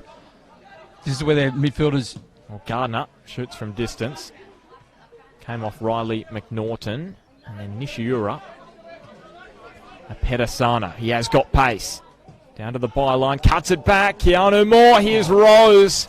Well, you'd back him in on the volley. He couldn't bring it down, though. What I liked about Charlestown defence there, you've got Reen Ferguson and Matt Tull just sitting in front of the back 4-5-ish, and they're not rushing out to put pressure on the player. If they rush out and put pressure on the player, there's going to create space and holes in behind. And then Edgeworth will be able to play their 1-2s and create that little space around the box where they'll get a shot on. So if they stay disciplined and just sit in front of the back four and just not commit forward, one out, they could be comfortable. But, you know, it's still a long way to go with 10 players. Josh Evans with the header. Here's a free kick going Edgeworth's way. Just a quick message from Chris Turner. He's watching this match from 36,000 feet. Is he really? He's got the Wi-Fi on the plane. You got to love that, don't you? Just on Maitland, they've hit back again, Maitland. They've scored in the 44th and the 45th minute to lead 3-1 over Valentine, leading into the break. Now it's half-time. Wheeler to Moore. So big speeches coming at half-time from both of these coaches. Critical. Dave Tancheski and Damien Zane. Pedasano. Almost a nutmeg on Nishiura. What a tackle from Kane Goodchild. But then the touch was pounced on by Keanu Moore. Not long to go until half-time. Stoppage time in the opening half. Charlestown down to 10. That came early on when Thomas Smart was sent off for a tackle on Tyson Jackson.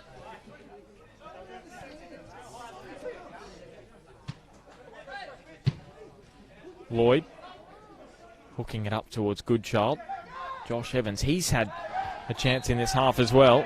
The two best chances for Edgeworth have probably come to the two centre-backs, Wheeler and Evans. Both of them cleared off the line by Zach Lloyd.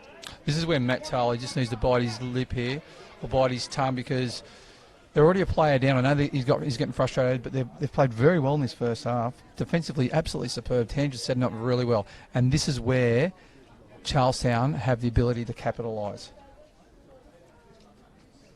Well, he hasn't gone into the book, Matt Tull, the captain. A Charlestown veteran.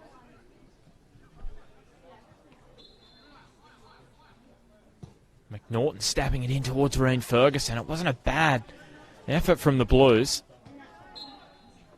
And Andrew Higgins brings the opening 45 minutes at Lyle Carr Oval to an end.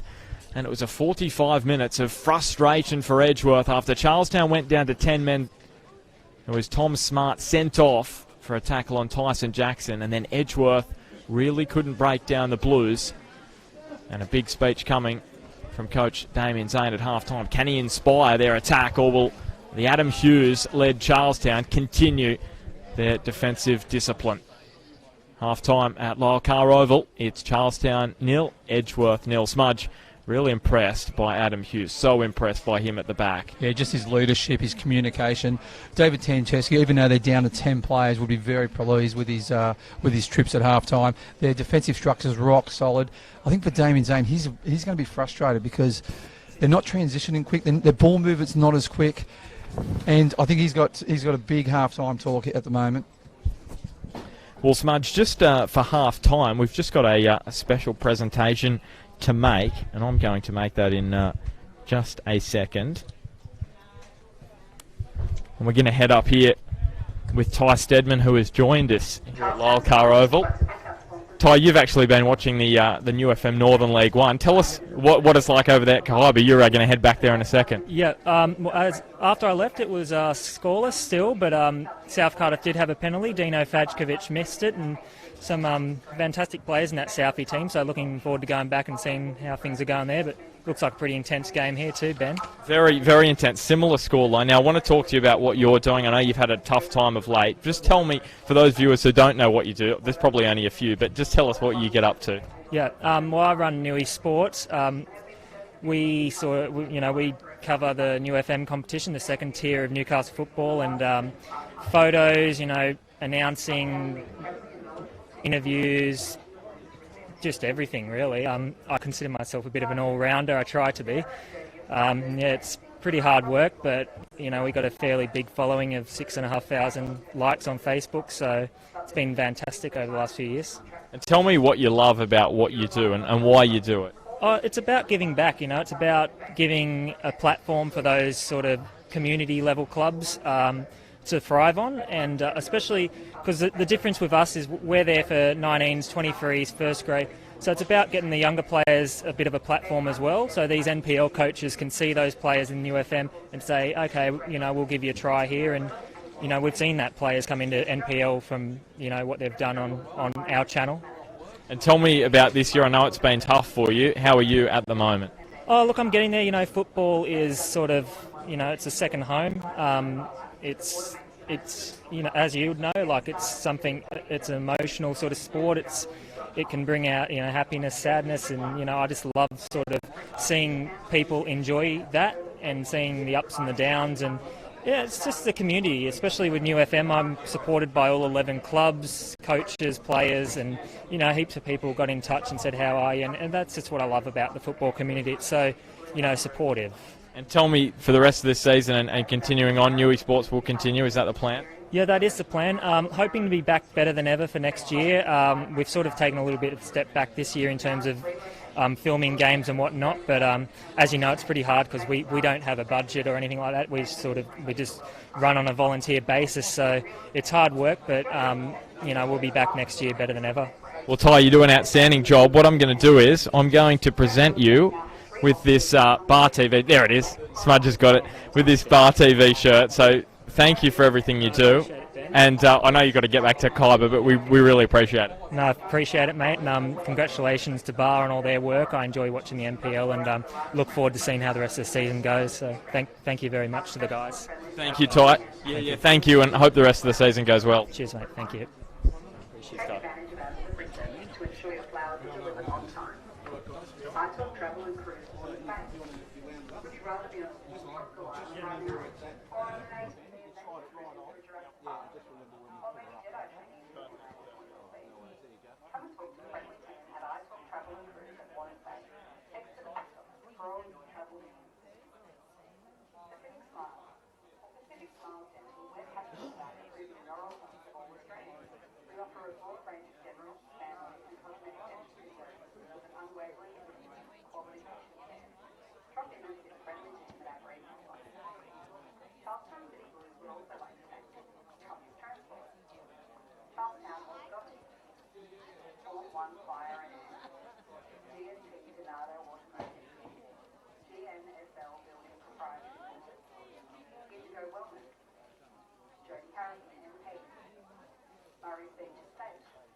Insurance. Fortune. Front Desk,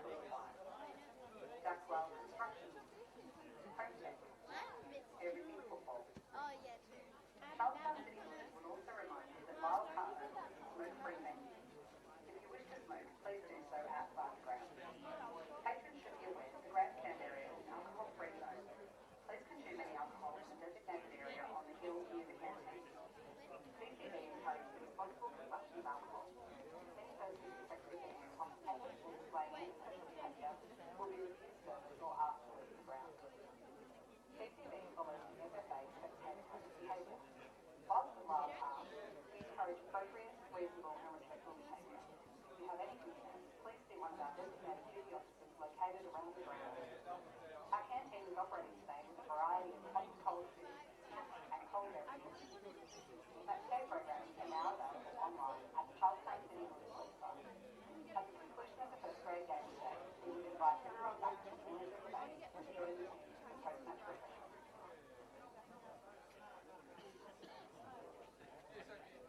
We're just about to draw the number in the 100 club.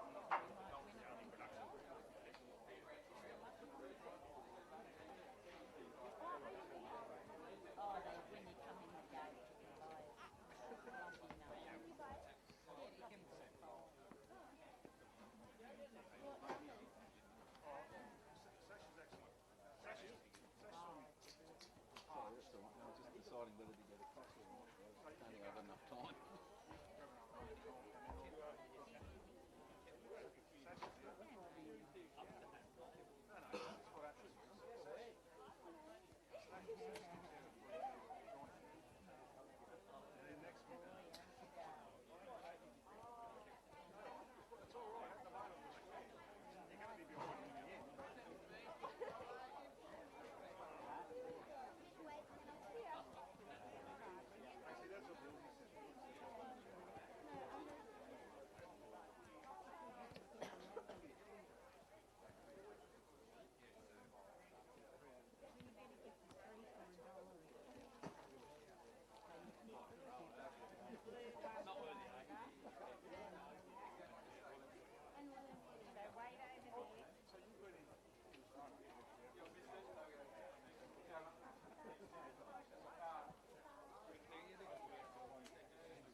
The winner of the 100 club is number 42, not to come down, is number 43.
Welcome back to Lyle Carr Oval, round 13 of the NPL Northern New South Wales. Charlestown City Blues up against Edgeworth Eagles. A really important match for Charlestown in their quest to get back into the top 4 or at least within touching distance, and for Edgeworth, they are trying to close the gap to Western, who currently on the live ladder are 4 points ahead of them, with a point Edgeworth getting from this one currently at 0-0. So that's some catching up to do for Edgeworth. They really need a goal against a Charlestown lineup down to 10 men, and the referees taking their time to get back out there. That's why we are waiting, Smudge. Players are keen to get it on, and the referees weren't ready. They were still in the changing rooms. Yeah, the lights are on here at Lyle Carr for the second half, Bart. I think just half-time talks would have been very different in either dressing room. I think Damien Zane would have been quite frustrated in that first half. The ball movement wasn't as quick as what they're used to. And I think they need to transition a lot better once Charlestown's on the attack. Once they pinch the ball, transition a lot quicker, because Charlestown's just sitting a block of 4 just outside, two blocks of 4 just outside the 18-yard box. So Edgeworth from right to left in the second half, away from home. Can they find 3 points at Lyle Carr Oval, as they have done in their last 5 matches here, unbeaten in 7 at Lyle Carr against Charlestown. Smudge, will it continue? Sorry, Bart, I didn't hear the question. Hang on, Adam Corley's away. You know, one part of commentary is you've got to listen to the questions that I asked. I was looking at the live ladder, mate. So I was trying to be all professional, ask a question, and you've let me down. Hey, what was the question? I was saying Edgeworth have been unbeaten here at Lyle Carr Oval in 7 matches. Will that continue? You know what? It's going to be a massive effort for Charlestown. They haven't played for 3 weeks. I think the last 20 minutes they're going to have some tired legs.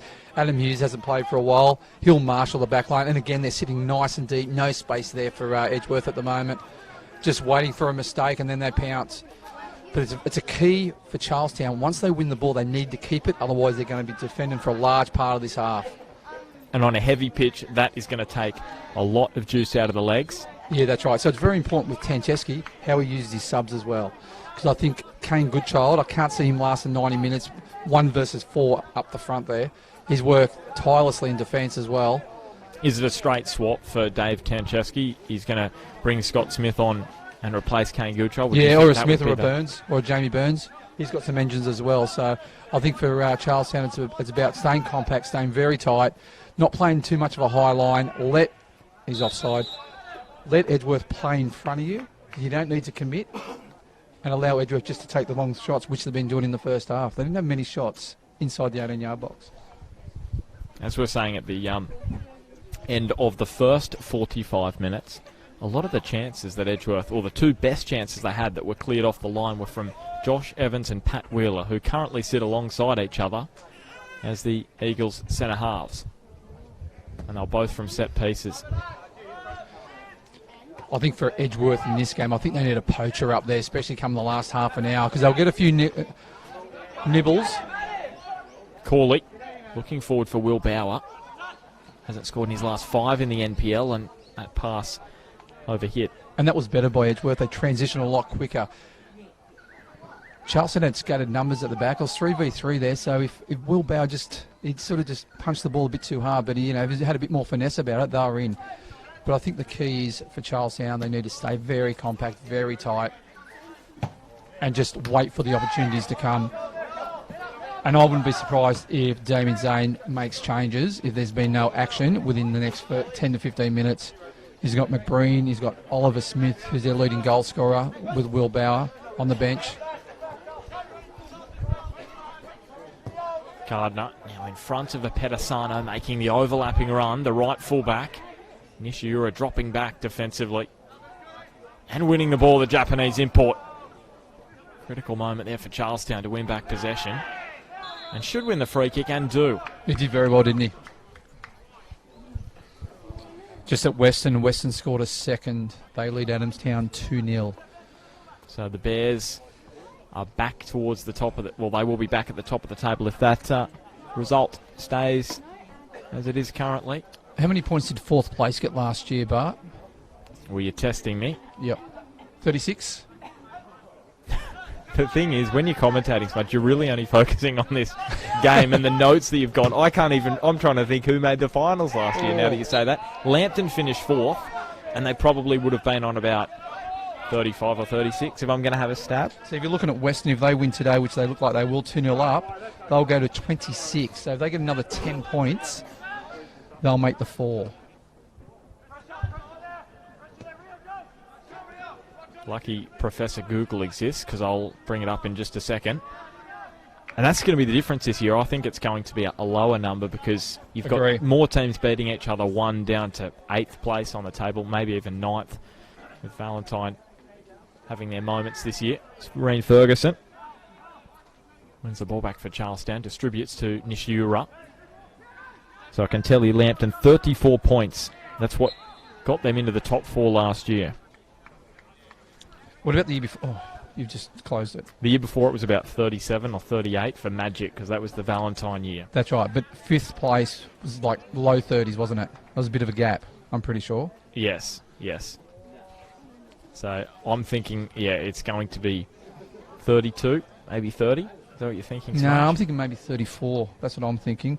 So if that's the case, if Western win today, they'll go to 25. So they need 3 more wins to guarantee a spot in the finals. 3 more wins out of 8 games, which is definitely doable. And let's be honest, if they only won 3 of their last 8, there'd be problems, and they probably wouldn't be doing a great job in the finals, going in on that kind of run of form. So here's a free kick for Charlestown, just on the edge of the 18-yard box. Riley McNaughton standing over it, and this is where they need to pounce on set pieces. And you know what? They need to take their time as well, get their breath back, because they're going to be playing with 10 men for 75 minutes. Kane Goodchild and Ferguson, they'll be looking for the crumbs here. Hughes was there too.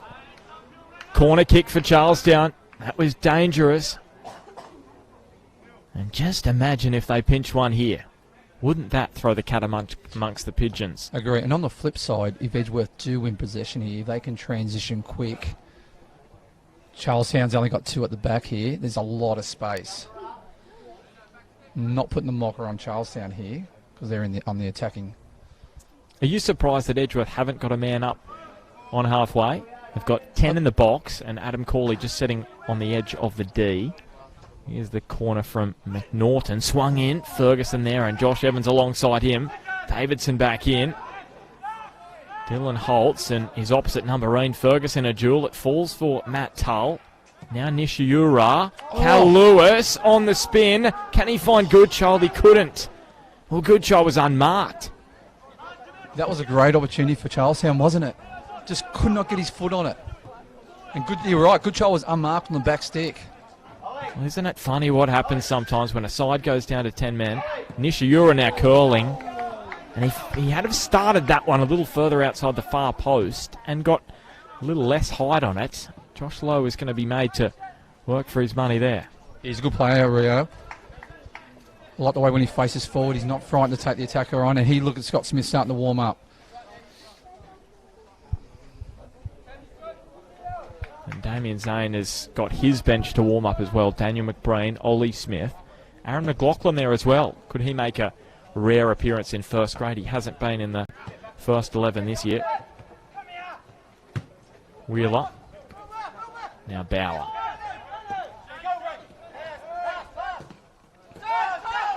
There's Cal Lewis. Got a moment he had before. If he could have found Kane Goodchild, that pass is behind Nishiura. Recovers well. Finds Ferguson. He barreled over Gardner. Now Lloyd.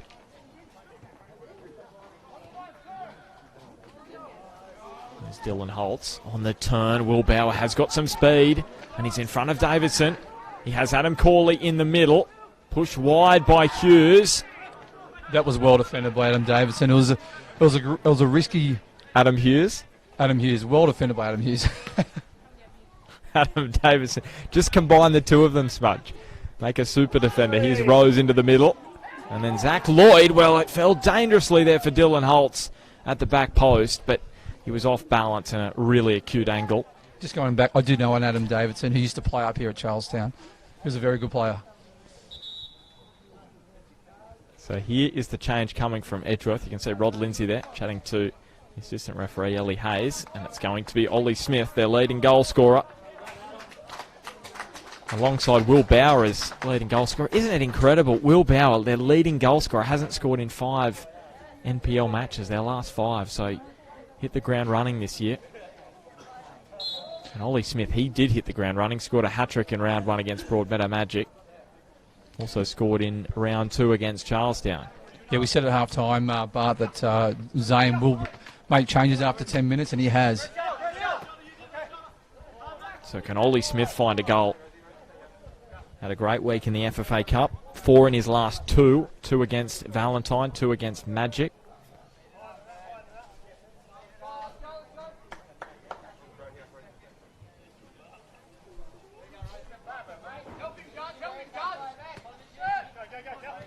Not a bad record for Smith against Broadmeadow Magic. What's that? 5 goals in 2 matches this year, or 3 matches, if you include that 0-0 draw.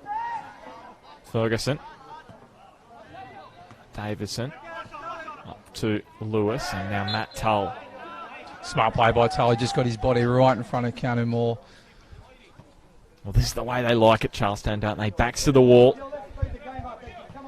That's how they did it against Broadmeadow Magic 3 weeks ago. Not expected to win that one. Came back from 1-0 down to win 3-1. Here they are, down a man. Again as the underdogs, and producing a spirited display. I think they're getting more confidence as the game's going. What they just need to be careful of, they don't start pushing numbers forward and get complacent, because that's where Edgeworth will hurt them. They just need to stay compact, stay disciplined in defence, and maybe that last 10 minutes go for a push. They'll get opportunities, like now. But it's a throw. A throw's still an opportunity, Smudge. Sorry, I thought it was a good corner. If it was the New Zealand national side, it would definitely be an opportunity. You get the long throw going. Here we go. Just at Western, Adamstown hit back. Just 2-1 at Western after 62 minutes. So maybe not a foregone conclusion. That one here is the long throw, just as we were talking about. Nishiura. And Josh Lowe is out of position because he was up at the near post. And here's the free kick, just going to relieve that pressure. Given away by Adam Hughes. And Edgeworth wants to play it on quickly, as you would expect. To be honest, I thought that was nearly the other way. I thought Hughes was going in for the strike. Gardner. It's been closed down by Goodchild. Got the pass away just in time to Josh Rose, who finds Bauer. Gee whiz, what's up with Will Bauer at the moment? Just lacking confidence. Yeah, he looks like a confident sort of player. He probably needs to get a few goals just to get that confidence back. He sort of rushed that cross there. They're not as fluent as they usually are, and they're sort of rushing things when they're going forward when they don't need to. They just need to hold possession, try and draw Charlestown out. Do you think they looked better against 11? I felt that Edgeworth played their best football against 11, the 11 men of Charlestown. Yeah, I think what's happened is... Pedisano, well, it was like one of those bad dreams where you just keep slipping over and you can't get back up. Well, he did well to keep his footing, because that would have been dangerous. But now Gardner gives the ball away. Tull striding forward, bobbled up off the surface. Now Ferguson. Cal Lewis as Ferguson continues the run. Now Nishiura. Gee whiz, he would have just hoped for a little more composure there. I'll tell you what, if Matt Tull had his time again, Kane Goodchild was free on that right-hand side. Just had to slide him in. He was one-on-one with Josh Lowe. And Charlestown have created the better chances in the second half. Yeah, definitely. Going back to Charlestown playing with 10 men, I think it's sort of suited them because they've been able to drop in and therefore compact and close the space down, really limiting Edgeworth to play. Where Edgeworth like to move the ball quick, find space in beyond. They haven't been able to do that because Charlestown have been forced to play nice and deep with 10 men. Keanu Moore as the ball pinched by Tull. Lewis. And Hughes again, he's outstanding. Pat Wheeler backtracking. Nods it on to Aidan Gardner. Tell me, when you're down to 10 men, does it take the pressure off and does it allow you to play with a little more freedom in a sense? Because all of a sudden, you're probably not expected to get a result. Sorry to cut you off. This is where Edgeworth can get him. If they can transition quick here. We'll see what they can come up with. Jackson And now Smith. Bauer in the middle. Cuts it back off the leg of Zach Lloyd. Corner kick for Edgeworth. Tell me, does it take the pressure off being down to 10 men in a sense? I don't think so, because you still want to win the game. Charlestown, you know what, they're sniffing around the top 4. They need all the points they can get. I think you just mentally just need to be more alert and on guard and be very disciplined in defence.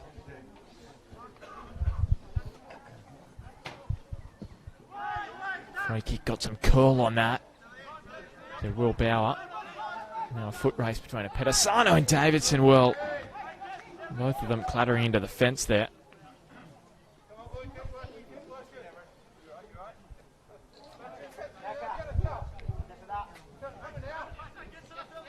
Lewis. Well, when does Damien Zane go and grab Daniel McBreen off the bench and send him out there? He scored 2 in his last 2 against Charlestown. Yeah, I think he'll give him at least 15.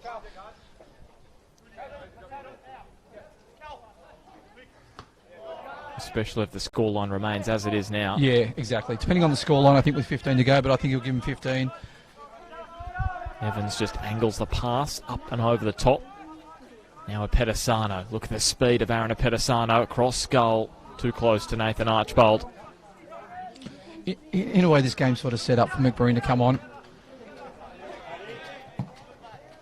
Because he's a good scrambler as well around the box. He knows how to finish. They're going to get opportunities. And I wouldn't be surprised if... I know he's underdone fitness-wise, so I'll give him a good 15, 20 minutes. And he's warming up down in the southwestern corner. Turn from Goodchild. Blocked by Pat Wheeler, the ball infield. Now Cal Lewis with some freedom there. Reen Ferguson went down in the box. Stymied appeals for a penalty from a Charlestown persuasion. Hughes and McNaughton as he just nudged the ball infield, but Dylan Holt's the only man there. Now Ollie Smith, he is offside. Danger for Charlestown if he wasn't, but he just strayed in front of the last man in blue. Once again, Adam Hughes just showing his quality and calmness, like a Josh Evans at the back or a Pat Wheeler. Tell me, Daniel McBreen versus Adam Hughes, that will be a really interesting duel. Now Ferguson, stepping left and right. Matt Tull hits it. That's why he doesn't score too many. Goodchild down towards the byline. He was just tripping over, I think. Well, I thought he'd won a corner there, and he has. He's done almightily well. Tripping over, slipping, and he was able to get the cross off Josh Rose. And Charlestown will appreciate this opportunity.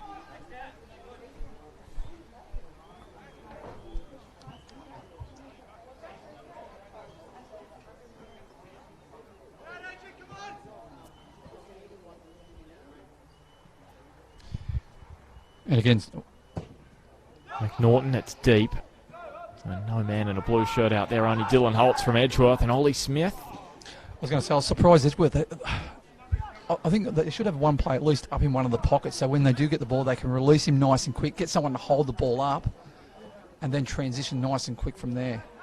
And this is a good opportunity for Edgeworth. Smith striding forward. Now Keanu Moore, but Charlestown closing the space well through that middle channel. He rolls the ball out to the edge of the box, Keanu Moore, and beats McNaughton. Still going Moore off the calf of Davison. Here's Ferguson up to Goodchild, who scored 3 in his last 2. Kane Goodchild, and couldn't pick the pass to Reen Ferguson, who's also scored 3 goals this season. Ooh. Groans from the Eagles faithful in the stands here at Lower Car.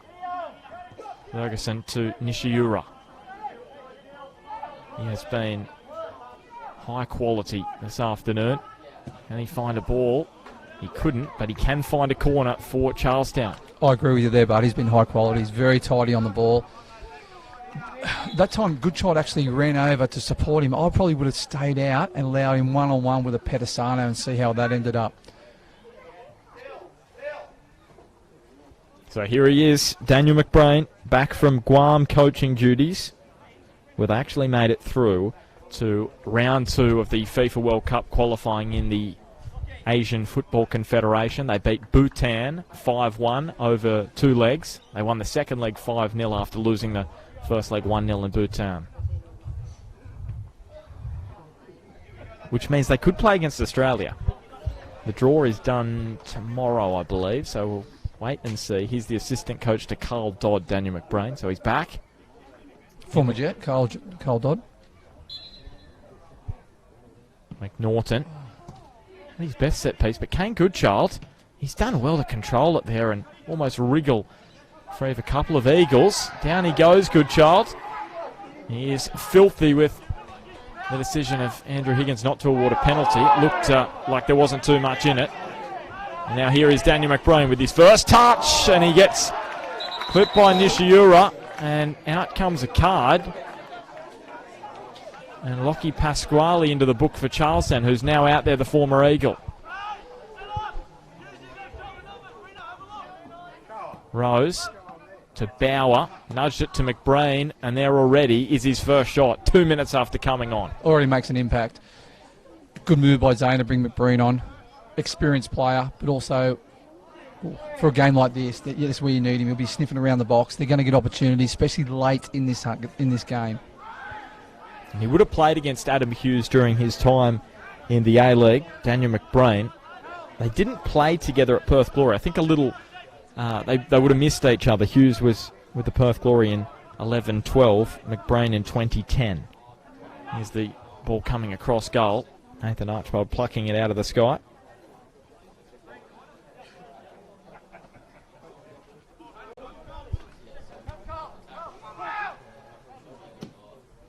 Tough ball. Lucky ball in the end. Finds Nishiura. Ferguson. Kane Goodchild. Geez, toiled hard as Josh Evans wins the ball in flight. More. Yeah, he's worked very hard, Kane Goodchild, especially being the lone striker up front. Now Will Bauer. He's had a tough afternoon. And on that occasion, Riley McNaughton uses his body well. And then Bauer has kept the ball in, has he? No. As he was trying to tiptoe down the byline. He's been rock solid, Riley McNaughton, as well in this right fullback position. He had a great duel with Dylan Holtz in the first half. Has there been a bad defensive player for Charlestown? Has there been a bad player for Charlestown? No, not at all. They've been superb, considering they went down to 10 men after 17 minutes. Tom Smart sent off for a tackle on Tyson Jackson. Goodchild. And now Wheeler. Swerving away from Tull, and a touch too heavy. Just invited Riley McNaughton to win back possession. Pedasano really had to get his head there because Nishiura was there, but he's won it back. The Japanese import. Still Nishiura. Ran into a brick wall in the form of Pedasano. Tell you what, he looks sharp when he faces forward, doesn't he? If he was able to just sneak through the opening, the sliver of light, there was going to be problems for Edgeworth. He just couldn't do so, though. And that's what I was saying before. You try and isolate him one-on-one. He's got the skills where he could win a penalty quite easily. And they've had a few shouts in the second half, Charlestown. I wouldn't say any real ones with conviction, but they're there and thereabouts. Jackson. Remembering, a draw for Edgeworth means it's a 4-point gap between themselves and Western. If the score at Western remains the same, Will Bauer. That header straight to Nathan Archibald. Yeah, Western still 2-1 up after 74th minute at Western. Nervy times there maybe for the Bears. They concede there, and Broadmeadow Magic will be top of the table at the conclusion of 13 rounds. Still some wet weather catch-up matches to be played as well from round 12. We only had 2 matches completed that weekend, so still a lot of water to pass under the bridge this season. Next week, huge clash. We'll come back to that. McBrain across the face of goal. Ferguson, so important to get a boot in there. Now McNaughton. Great ball by McNaughton. Such a tense encounter, this one. No goals as yet. It's just simmering. That was so well defended by Pat Wheeler, because Goodchild nearly got through then and he would have been on goal. Josh Evans, it was heavier off the chest than he would have liked, and then he's kept the ball inside the line and he strides forward. Can he whip in across? He can, but maybe just ran out of energy there as he charged towards the byline. See the impact what McBreen's already had on the game. They've had like 3 or 4 really good chances since McBreen's come on. He's just his awareness around the box, and he knows how to create space for other players. So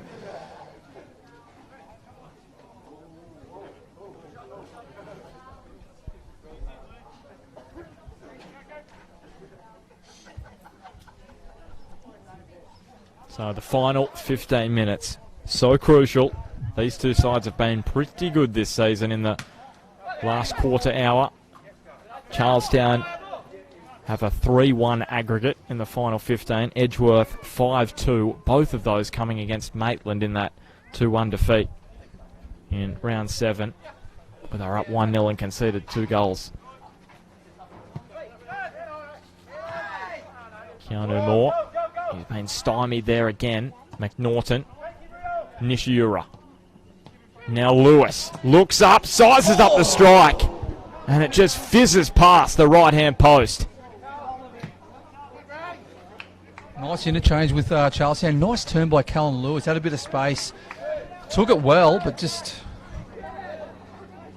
And again, I'll say it, Charlestown have had the best, they've been the better side in the second half, haven't they? They've had better opportunities as well. Well, the ball is going to fall here for Daniel McBrain. Maybe not. Just had a little too much kick in at the bounce off the surface. You just thought for a moment he was going to pinch one for Edgeworth. He may yet do so.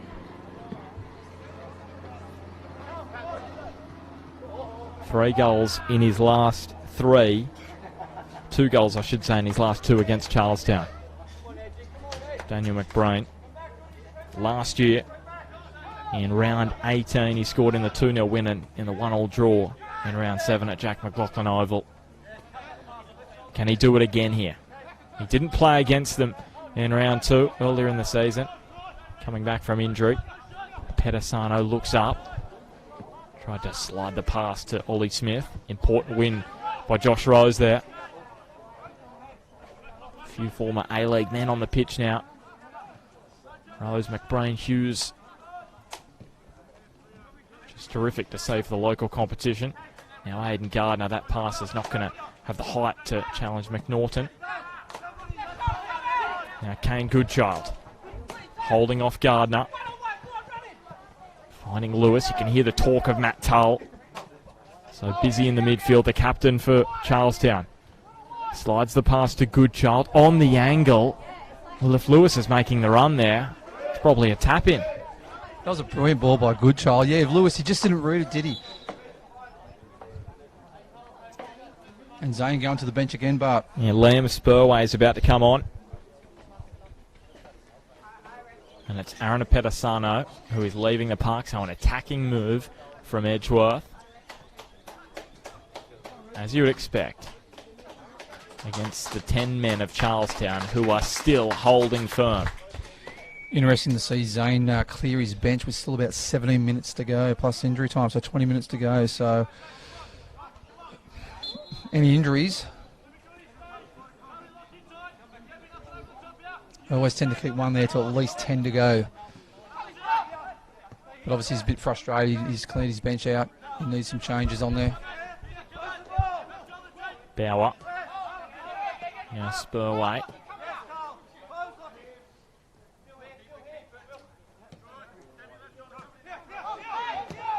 Spurway hooks it across, straight to Davidson, but it bounced up off his knee, and then Smith's touch took it away from him. Evans. You can see Evans slowly advance himself in the midfield, pushing forward a little bit. Keanu Moore had some space there, tried to knock it in front of Daniel McBrain. And now Charlestown with a chance down this right edge. If they used it quickly, they couldn't. And McNaughton is going to backtrack and about face. Archbold.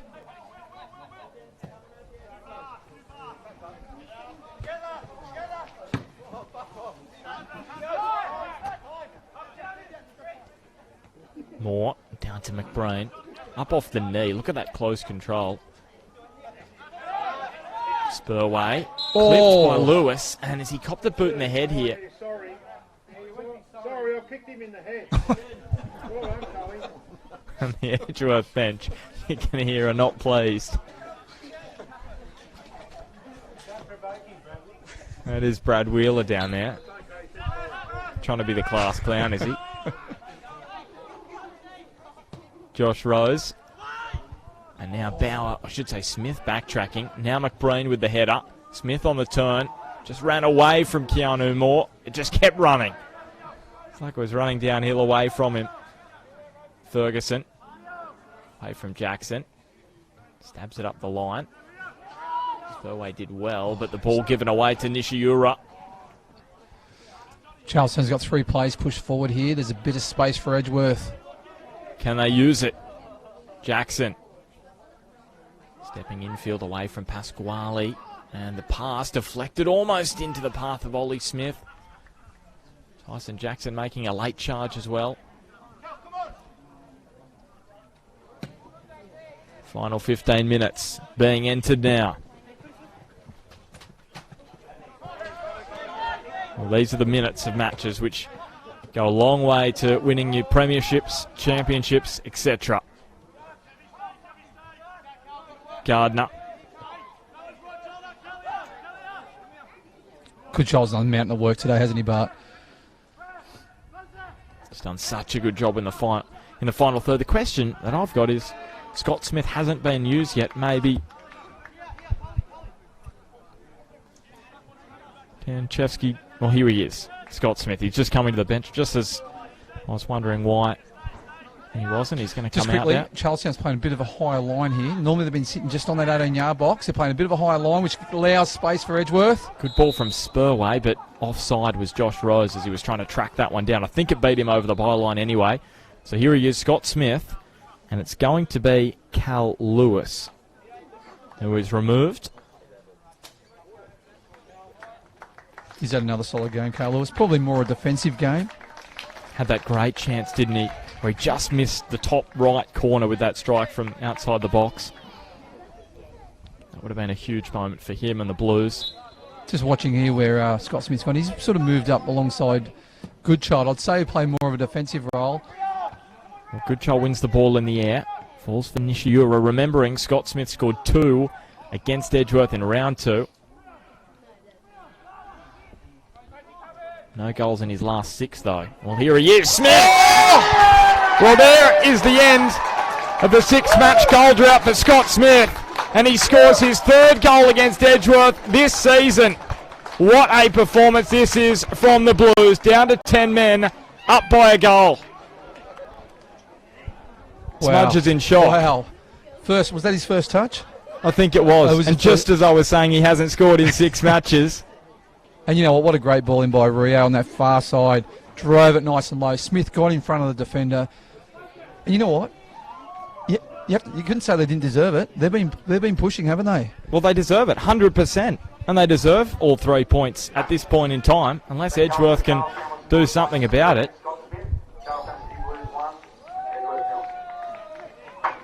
100%. They have been superb, Charlestown, this afternoon. Still about, 12 or so minutes to go, plus injury time. I think Edgeworth will be coming. I think they need a brilliant defensive display in this last 15 or so minutes. And what they've done well in their defence has been very disciplined. They haven't ran. They've just stayed nice and compact. No one-off defending.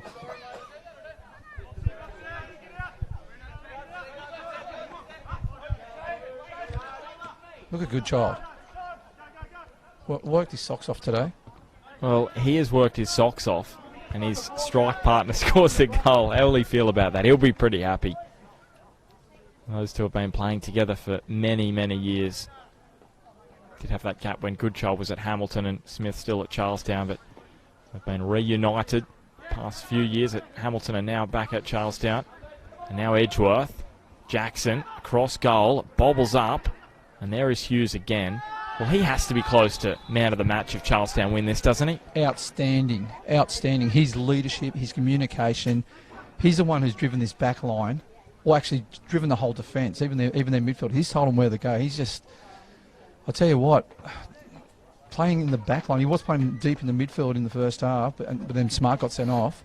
Playing the back line, I think, absolutely superb position for him. Be interested to see what Tange does next week. Just looking at the live table, and I don't like to look at the live table because there's still 10 minutes to go, but Charlestown are just 1 point out of the 4. They're only 1 point behind Edgeworth if they win today with a game in hand. Yeah, huge, and that's against the Jets youth who have been struggling lately. They don't play that game until August, though, so that's when the cavalry may return for the Jets, but we'll wait and see what happens. So free kick here for Edgeworth. Sorry to cut you off, Bar. I think Charlestown need to be careful here. They're showing a lot of enthusiasm. They're rushing into challenges. They don't need to rush into challenges. They just need to hold them up. That's what they're doing in the first half. Let Edgeworth play in front of them. You don't want to allow them to play in behind. Spurway into the knee of Hughes. Gardner. Now Smith from distance. Straight at Nathan Archbold. Two men who have formerly played with the Brisbane Strikers, not together. And they have been with the Strikers, who are back in the FFA Cup round of 32 this year.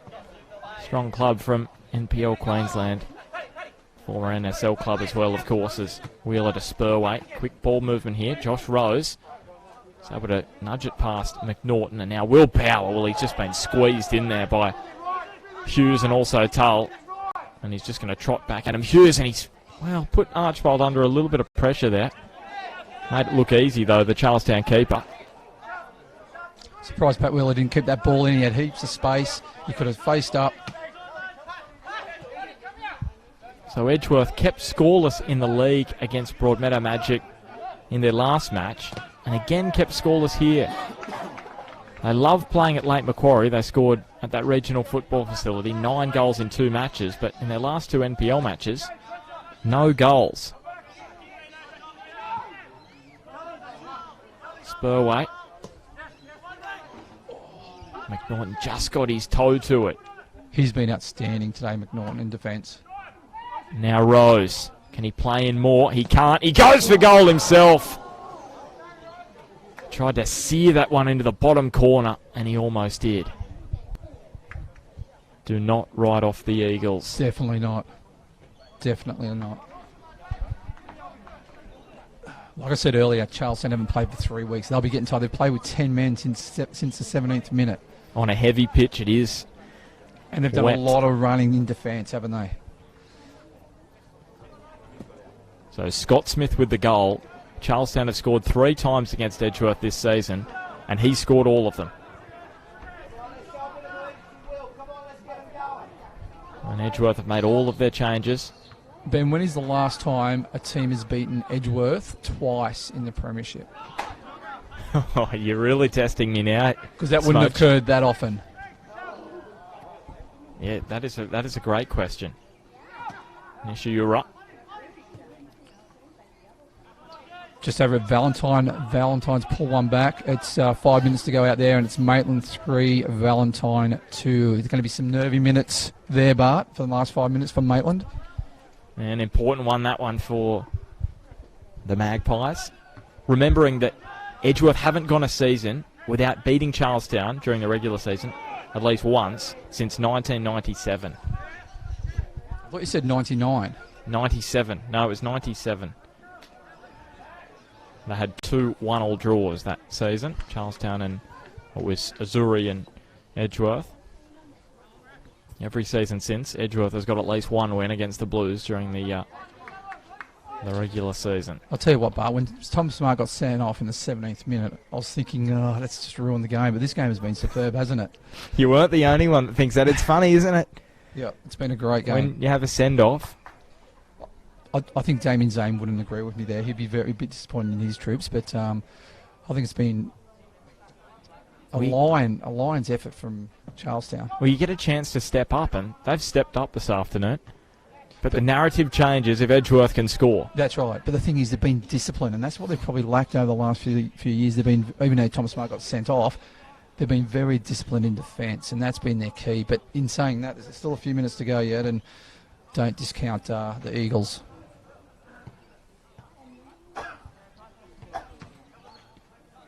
Gardner stepped away from Nishiura. Oh. And now here is Will Power. He is bearing down on goal. It is a tough angle. He cuts it back onto the right boot. Can he break the drought? He couldn't, because guess who? Adam Hughes, the everywhere man for Charlestown this afternoon. Imperious at the back. Making his debut for the club. Former Eagle as well, actually. His positional play has been absolutely superb. He's done a few intercepts as well where he's just positioned himself in between two Edgeworth players. He's been outstanding. And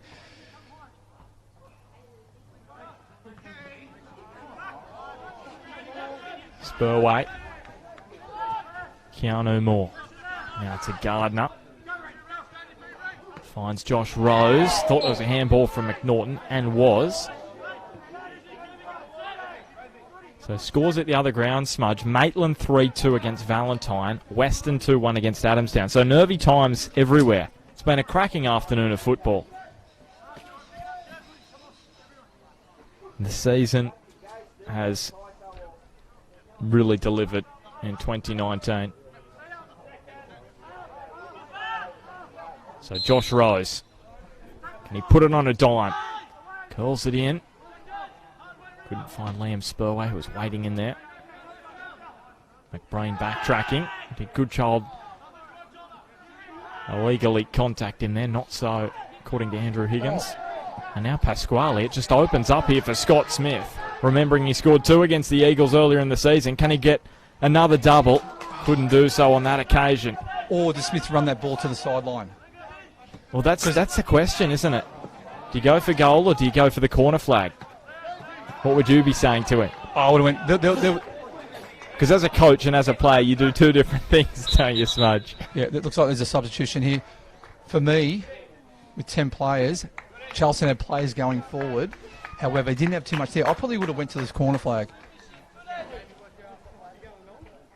And smart move by here from Goodchild. He knew he was being subbed. He walked a few yards back further just to waste a little bit more time. Can I just say this, Smudge? This is outstanding what Bar TV are doing for the NPL Northern New South Wales. 3 matches this afternoon. This match has currently got about 240 people watching. Adamstown and Western 180. Valentine and Maitland 125. Where else would you want to be, Bart? At home, having a cup of tea, watching Bar TV. Just think about how far it's come since 2015. Oh, exactly. Where we were lucky to get 50 people at once watching one match. Yeah, because that was just you and CT. no, CT wasn't even on board back then. Okay. So here's McNaughton. Now to Hughes. Hughes is out of position here. Now Spurway. Good pressure by Jamie Burns. Will Bauer. And again, off the chest, it was much too heavy from Bauer. And here's a card for McNaughton. And is that from too much chat to Andrew Higgins? Yeah, definitely too much chat, but I think McNaughton was right. It is his hand, but they need to stay focused, Charlestown. And he'd be a little frustrated because he got done for a handball probably about 10 minutes ago, McNaughton. So that's what he's thinking about. He's thinking about consistency. I think it was pretty harsh for a yellow card. He was just saying. But in saying that, I don't know exactly what he said. Rose with the long throw, McBrain. searching for McBrain. And here's Keanu Moore. It was a really tight spot for him there. He had blues all around him. Ref, look at the goalkeeper's gone. Ref, come on. And Nathan Archbold, well, he's gone to fetch the ball. The Edgeworth bench aren't happy about it. He's gone all the way under the tree. Take a little bit more time out of the clock. I was surprised he didn't throw it over the fence. It's like all-age football. There's a ball boy, honestly, like 15 metres away. Yeah, well, let's be honest. The referee should be adding this on in stoppage time. Yeah, no doubt.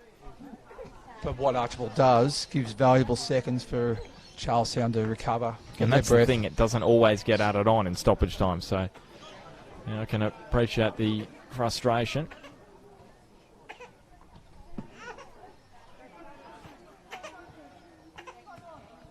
Evans between a couple away from Jamie Burns, who was actually playing with Edgeworth last season, scored 6 goals for them.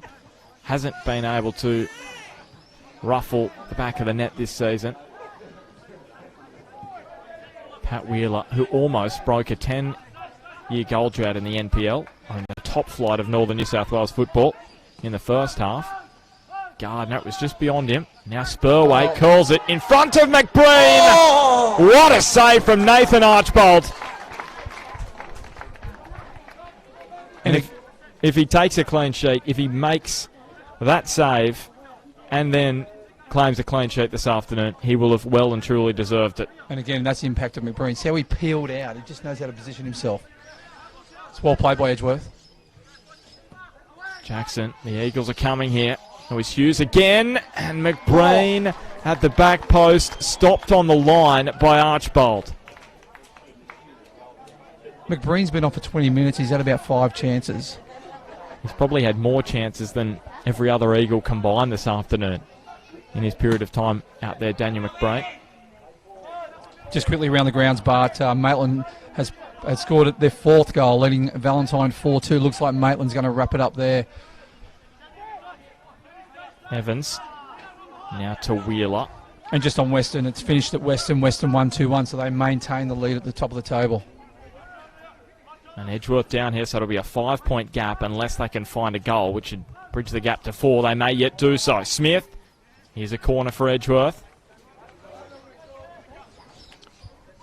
Time ticking away for the Eagles, who have just won 2 of their last 5. 3-1 against Valentine in round 9, 2-0 against Lambton. Is it going to be just 2 wins in 6? It's been a tough trot. Curled in. There is McBreen just beyond him. Tyson Jackson tracking it down. Well, surely there was a handball there from Nishiura. The referee was blindsided though. Now Jamie Burns is not going to be able to run that down. McNaughton diving in on Wheeler, and McNaughton's gone here. They're going to be down to 9 men. Well, the backs to the wall job just got a whole lot more difficult for Charlestown. This will go down in the annals if they can claim the 3 points now. I know it's late, but down to 9 men. McNaughton going into the book for back chat earlier, and then receives a second yellow. Here's the header. It's all hands to the pump for the Blues now. McBreen hooks it towards the back post to his former A-League teammate, Josh Rose, who tracks it down. Rose across goal, came off Bauer. Hughes again there. Mighty again from Adam Hughes. Free kick to Charlestown. He's been superb. He's been brilliant, Adam Hughes. Just positions himself in the right position all the time. So it's finished at Valentine. Maitland winning there 4-2, Bart. Makes that table at the top very congested. Well, we are into stoppage time in this round 13 match in the NPL Northern New South Wales. Charlestown have been down to 10 men since the 16th minute, I should say, when Tom Smart was sent off. Now Riley McNaughton has been sent. So 9 men out there for Charlestown to conclude this one. And just on Riley, he's had a superb game. He's been one of the best on ground as well. Until the last probably 5 minutes where he goes into the book for back chat and then receives a second yellow. Just on Jamie Burns, I don't know why he's pushing up. They've got 9 players. You need to sit back, sit really deep. Low. So it means they'll only have 8 at the back. Archbold gobbles it up. Holds the ball in tight. He'll take a few more seconds off the clock. It's like a game of Forsey backs at the moment, isn't it? Archbold just says whack. That's a smart kick. Found Jamie Burns. Now Spurway with it for Edgeworth. Can they salvage a point here, the Eagles? Tull. And now Hughes. Well, he's got to be man of the match, doesn't he? Yeah. Even if Edgeworth equalise. Agree, he's been absolutely superb. Absolutely. Evans chipping forward. Rose was making the overlapping run. Smith was in there. Matt Tull goes flailing to the ground. Here's Josh Lowe. Just long into the box. Keanu Moore was rising again. Scott Smith won it in the air. Now here's Rose. Deep towards Josh Evans. It's bobbling around. Hooked clear by Nishiura. All hands to the pump for Charlestown. It's in again here. Wheeler and Spurway was there at the back post. He couldn't get the header on target. And it was offside, Bart. Back stick. Well, it's an aerial assault at the moment from Edgeworth, but still nothing coming of it.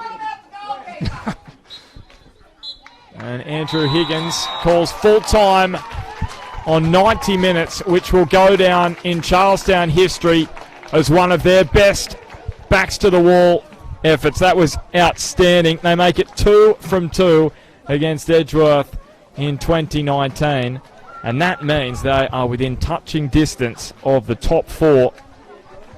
That's the 3rd time this season they've recorded consecutive victories. They'll look to make it 3 wins on the trot next week against Lake Macquarie, and they will back themselves to do that against a side last on the table. And for all the Eagles Cup heroics, they now face a tough task in the league. 5 points from the top of the table, but I wouldn't write them off just yet. Full time at Lyle Carr Oval. Charlestown City Blues 1, Edgeworth Eagles 0. Smudge, probably not enough words to describe that performance from Charlestown, but can we just say Adam Hughes, outstanding, and that doesn't do the performance justice. Yeah. Outstanding doesn't do it justice. Yeah, exactly. I'll just go back to a point you mentioned before. I would not write Edgeworth off for the premiership yet. Everyone's beaten everyone at the moment, so they'll be thereabouts come into the season. I think Damien's going to be very frustrated with his players today. They weren't their fluent self. It would have been very interesting if the game would have been different if Tommy Smart didn't get sent off, because Edgeworth were quite dominant in that opening 15 minutes. They had a lot of possession going forward. They got in behind a few times. But with Smart being sent off, it forced Charlestown to sit in, and they sat in superbly, led by Adam Hughes. And I tell you what, that's a great win by Charlestown today. And they're only 1 point out of the 4. They're actually 1 point behind Edgeworth with a game in hand. So, and they've got a lot of depth in their squad as well. Look at their bench today. Can I just say this? I'm just thinking back to a game in 2015. The first game that I called at Edgeworth, they were playing against Lambton, and Bren Hamill got sent off in the first 15 minutes.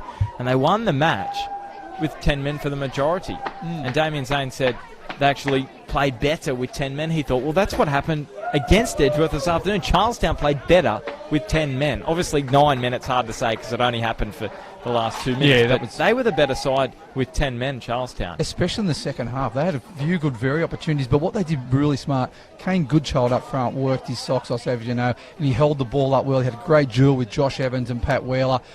But the way Charlestown did, they sat in and then they broke and they transitioned quick. That's what Edgeworth weren't doing at all game. And so that's where Damien Zane will be a bit disappointed. Just finally, Smudge, let's talk about Adam Hughes. How big is he going to be for them moving forward? All of a sudden, I think Charlestown are a real strong possibility of sneaking into the top 4, and I probably wouldn't have said that a couple of weeks ago. Oh, I agree. And you know what? I actually like him in the back line. I know he was playing like as a number 6 just in front of the back line in the opening 15 minutes. But the way he marshals his trips around in the back line, they look like a really well-drilled unit. That's probably the best I've seen him as a unit for a long time. Well, Smudge, it's been a pleasure watching that one this afternoon. It wasn't your open and free-flowing attacking football, but it was such a fascinating contest. And Smudge has ripped his headphones out. All right, I think it's time to go.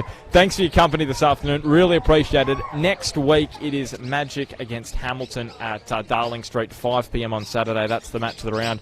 Looking forward to that.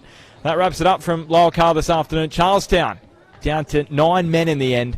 They got the job done, though. Scott Smith with the goal, and they win 1-0 against the Eagles.